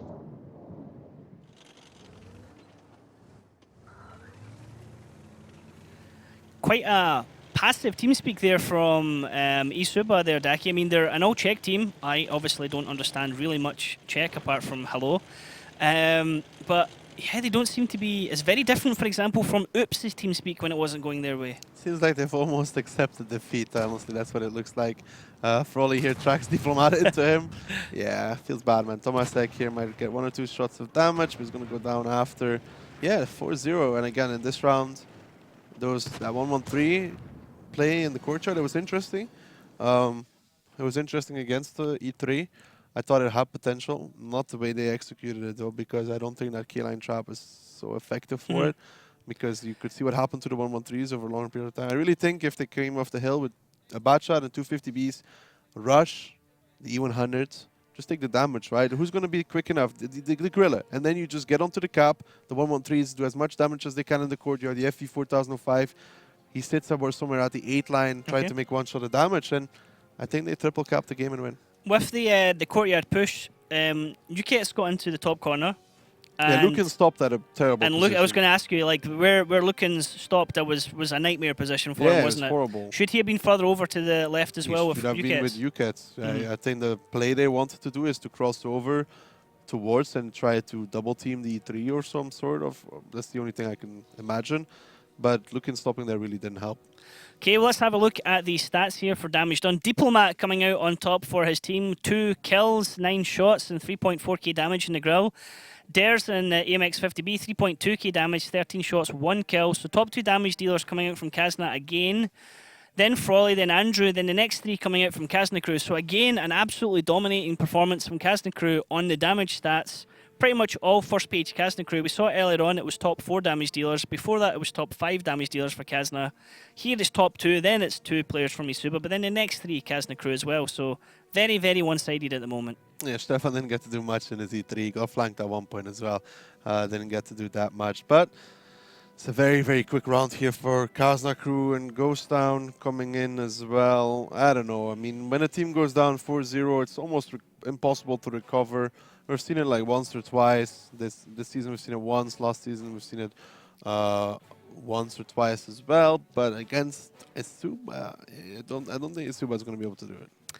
It's going to be a tough call. Kazna Crew, we were talking about this, I believe, earlier on in the week, where we said that Kazna Crew had pretty much not played Ghost Town at all in Season 2.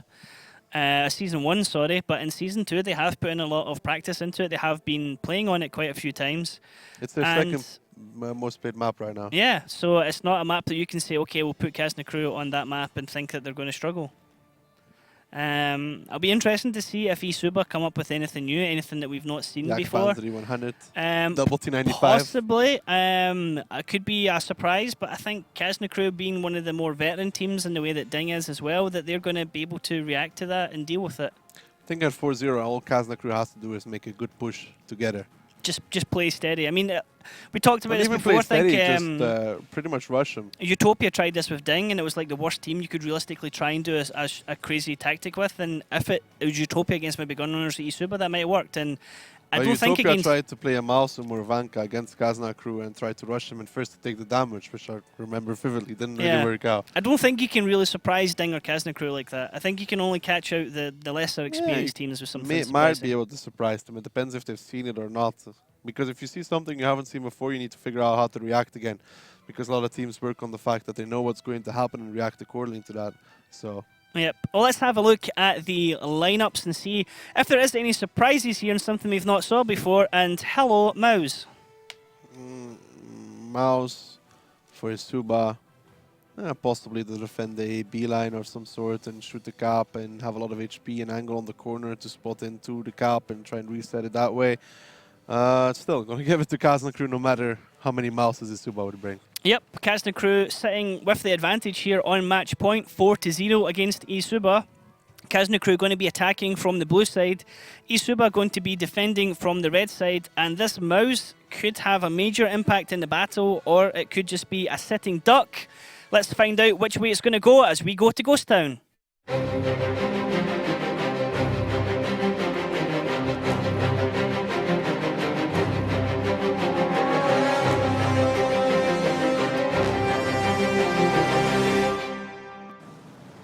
Okay, and here we go into the battle. Kazna crew starting the attack. Stefan and Haiba leading the way here in IS7 and WZ respectively. And Udez, no surprise there, going up into the perch to cover into the base. So Piotr back into the lineup. Vetso is out. For interested people, the lineup changes. Kazan crew just making a little bit of a trap there with the 50Bs. We're hoping that the K7 batch is going to spot something. The 50Bs here just clipping out on the buildings. No surprise, we talked about that as already before. Combat going to climb up in the hill position, and the mouse just slowly making its way towards the battlefield. Frawley just lumbering in through the middle of the map. He does get spotted out and return spots Stefan for that. Shot coming across from Stefan right over the top of the mouse doesn't connect, and Frawley hugging this building here, keeping his turret towards Stefan. Perhaps will beat out another shot as one goes right over his head. Stefan needs to be careful because the Udas had an angle on him if he I was spotted there just again. going to ask, was Stefan actually perhaps blind firing at the Udez, not actually going for the mouse? Because he was shooting way over the mouse there, so that actually makes more sense. Could be, but Kazna crew so far, look at this. It's going to be a sudden push. They're grouping up everybody. And want to have to see if Stuba can actually deal with this, because Zhukat's just waiting there, and Andrew and Overus are in support. It all depends if these 50Bs can make all of their shots count.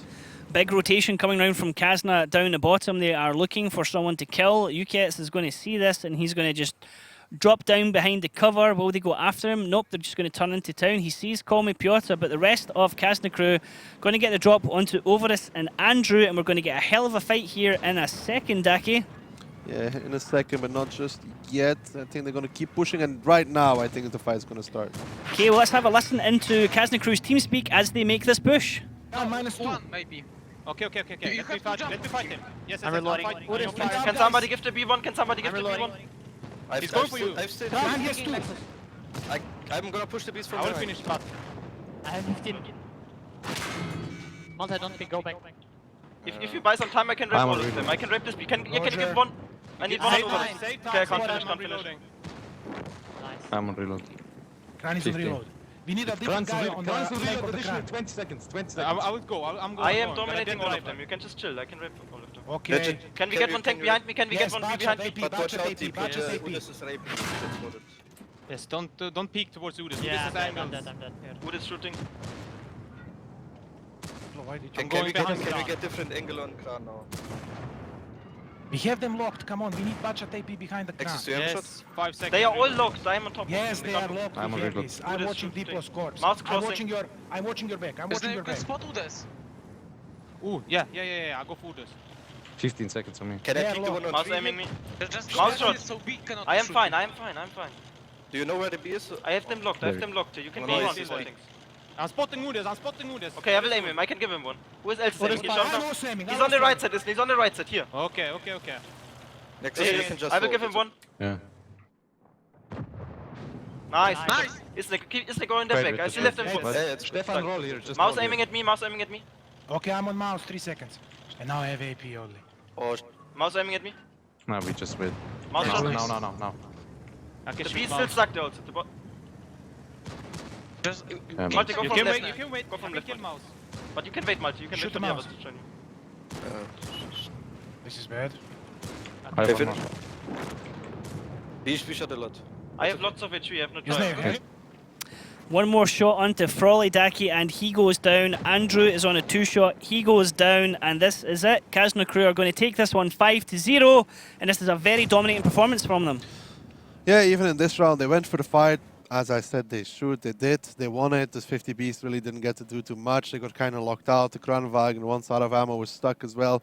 Kazna crew took the aggressive positions. The Kranwagen was stuck. The 50Bs was stuck. Stefan was indeed on top of him the entire time, Yes. as he said. Very passionate in TeamSpeak. Very passionate, like you said.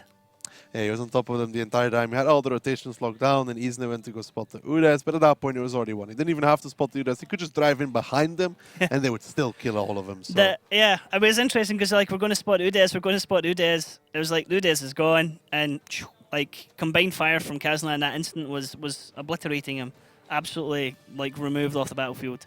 But nice, strong performance, very controlled performance from Kazna that didn't really at any stage of any of these rounds looked like they were struggling, to be honest. It's the snowball effect, you know. Once you start picking up those rounds and everything goes well, you pick up the first one, easy. Second one, okay. Third one again, pretty easy. It just starts rolling, you know. You always start playing better then. Unless you're ding. Unless you're dead. Then you go 4-0 up and then you lose. They're too calm for a snowball effect. Stefan, I7, top damage, 3.4. Diplomat coming in, 2.4. Diplomat actually doing really well in this match. Could be a contender for top damage, actually, in the match overall. Then Combat and Udez, one of the last tanks surviving there for Isuba. But again, 5 Kazna players here on the first page. Completely dominating performance, really, from Kazna crew here. Absolutely dominating, absolutely one-sided. Yeah, pretty dominant from Kazna crew indeed. Yeah, not much to say about this match other than Kazna crew getting the ball rolling early and continuing with it and scoring in the end, 5-0. You're going to be happy with no tiebreaker for once. Yeah, definite way to break the tiebreaker. Coming in with a 5-0 is exactly what they needed. And it also helps Kazna crew as well out for their fight at the top of the table. So the standings we'll be able to look at in a few moments after we've seen the post-match stats. And I think actually this means Kazna crew go top. No. Nope, they're still behind Ding, Gohard, or behind one of them. I think they're even with Ding and Gohard's ahead of them. Just by 1 point maybe. Yeah. Okay. Well, post-match stats, where do you think it's coming from? Diplomat, like you said, I guess. Diplomat, yeah. Maybe Stefan. Stefan's always consistent damage dealer. You can't really take away much from a 5-0 victory because, like, even... How do I say that without sounding rude? Like, even if you're not the greatest player in the team in a 5-0 victory, it's almost so easy that anybody can do damage. Could be anybody. Yeah. Like, over only 5 rounds, it's not a good metric to see who did the best. You know, if it's like 9 rounds, then at one point somebody carried, and then you'll see it in the end. You'll see that they're above because they're more consistent. 5 rounds is not enough of a look to see who exactly was But we the best. do see it sometimes that the losing team has a player who comes top damage as well because he can do really well for his team. So it's let's have a also look. hard in 5-0s. Yeah, so let's have a look at the post-match stats and see who came out on top there for both teams. So, yep, Diplomat coming out on top, 2.3. Dares coming in second. Diplomat with 7 kills. Really strong for his team. Nexus with 6 kills. So yeah, Stefan having a good performance as well, decent. Like there's a big gap between 3 and 4. Yeah. But it's still decent for 5-0. Like you said, in 5-0, with the first round being a throwaway round, we realistically only have 4 rounds. Yeah, that one on that first one, Muravanka, doesn't count effectively. So that already drops the average damage by a lot. I mean, honestly, just pulls it down so much because it's not a good metric. It's 4 rounds. It's just a small fragment. It's not enough to really, like, post-match in a 4-0 and a 5-0 is irrelevant because you only see standout performances when it's a close match over a longer period of time, because then you can actually see who is very consistent over rounds, because in a 5-0 you won everything, so somebody's going to do a lot of damage every single time. In a 5-4 you've lost 4 rounds, and there's a chance that the enemy team had a good performance as well. So, you know, you got to take that into account. Like, it's nice numbers, but it doesn't really tell too much. Yep, we saw Overus, and I think it was Vetso as well. They're averaging about 800, 900, but they had 4 kills each as well. So some nice kill securing going on there between both players. And Vetso didn't necessarily play in all the battles as well. So 4 kills, still fairly decent, you know. Plenty of targets out there, targets of opportunity. Now let's have a look at the standings, Daki, and see exactly where the teams lie now with all these matches that we just had this weekend. Gohard now on top, so you were right there, Daki. Then Kazna and Ding tied. Yeah, between Kazna and Ding, it comes down to map score, I think, because Ding beat Kazna in the first round robin, Kazna beat Ding in the second round robin, so head-to-head is first always. So head-to-head they're even. But yeah, Gohard has 12 matches played, which means that if Kazna and Ding win their match and they come on to 12 as well, they can have 25. So the standings after 12 could be 25, 25, 24. But if they go to tiebreaker, it could still be all even. I mean, the fact that Kazna went to tiebreaker with Gohard is, you know, tiebreaker doesn't really gain either team much. Because Gohard only loses 1 point over Kazna, and Kazna only gains 1 point. And next week, this could all change again. And still, even in the bottom spots, I mean, if Gunrunners win their next match, everything can still change there. I mean, the 6-7 slot fight will be interesting. The top 3 fight will be interesting, and everything in between there. Because somebody from the 4, 5, 6 could sneak up still into the top 3. There's still enough time for that. We're starting to see a split now. From But there's still enough time. Yeah, there's a bit of a split there from the top 3 players, the top 3 teams, sorry, from breaking away there. And then afterwards, it's just a fight for everyone else to avoid that 7th place because no one wants to be in that relegation playoff situation. And then if you get into the places 3 to 6 for the playoffs, it could be anyone's game there. Now, if you have been participating in the quest, it is time to announce the winner. So __Salema__. Congratulations, laddie. You have won a premium tank. Now, your next question might be, when will you get the tank? Well, it'll be sometime after the broadcast, more than likely tomorrow, added onto your account. Just say within the next... Potentially. Within the next week. There we go. 1 or 2 weeks, yeah. It should, yeah. Not tomorrow. He's chill. It'll come, it'll do. You don't need to do anything. It'll be added automatically, and you get a garage slot with it as well. So don't panic. It's under control.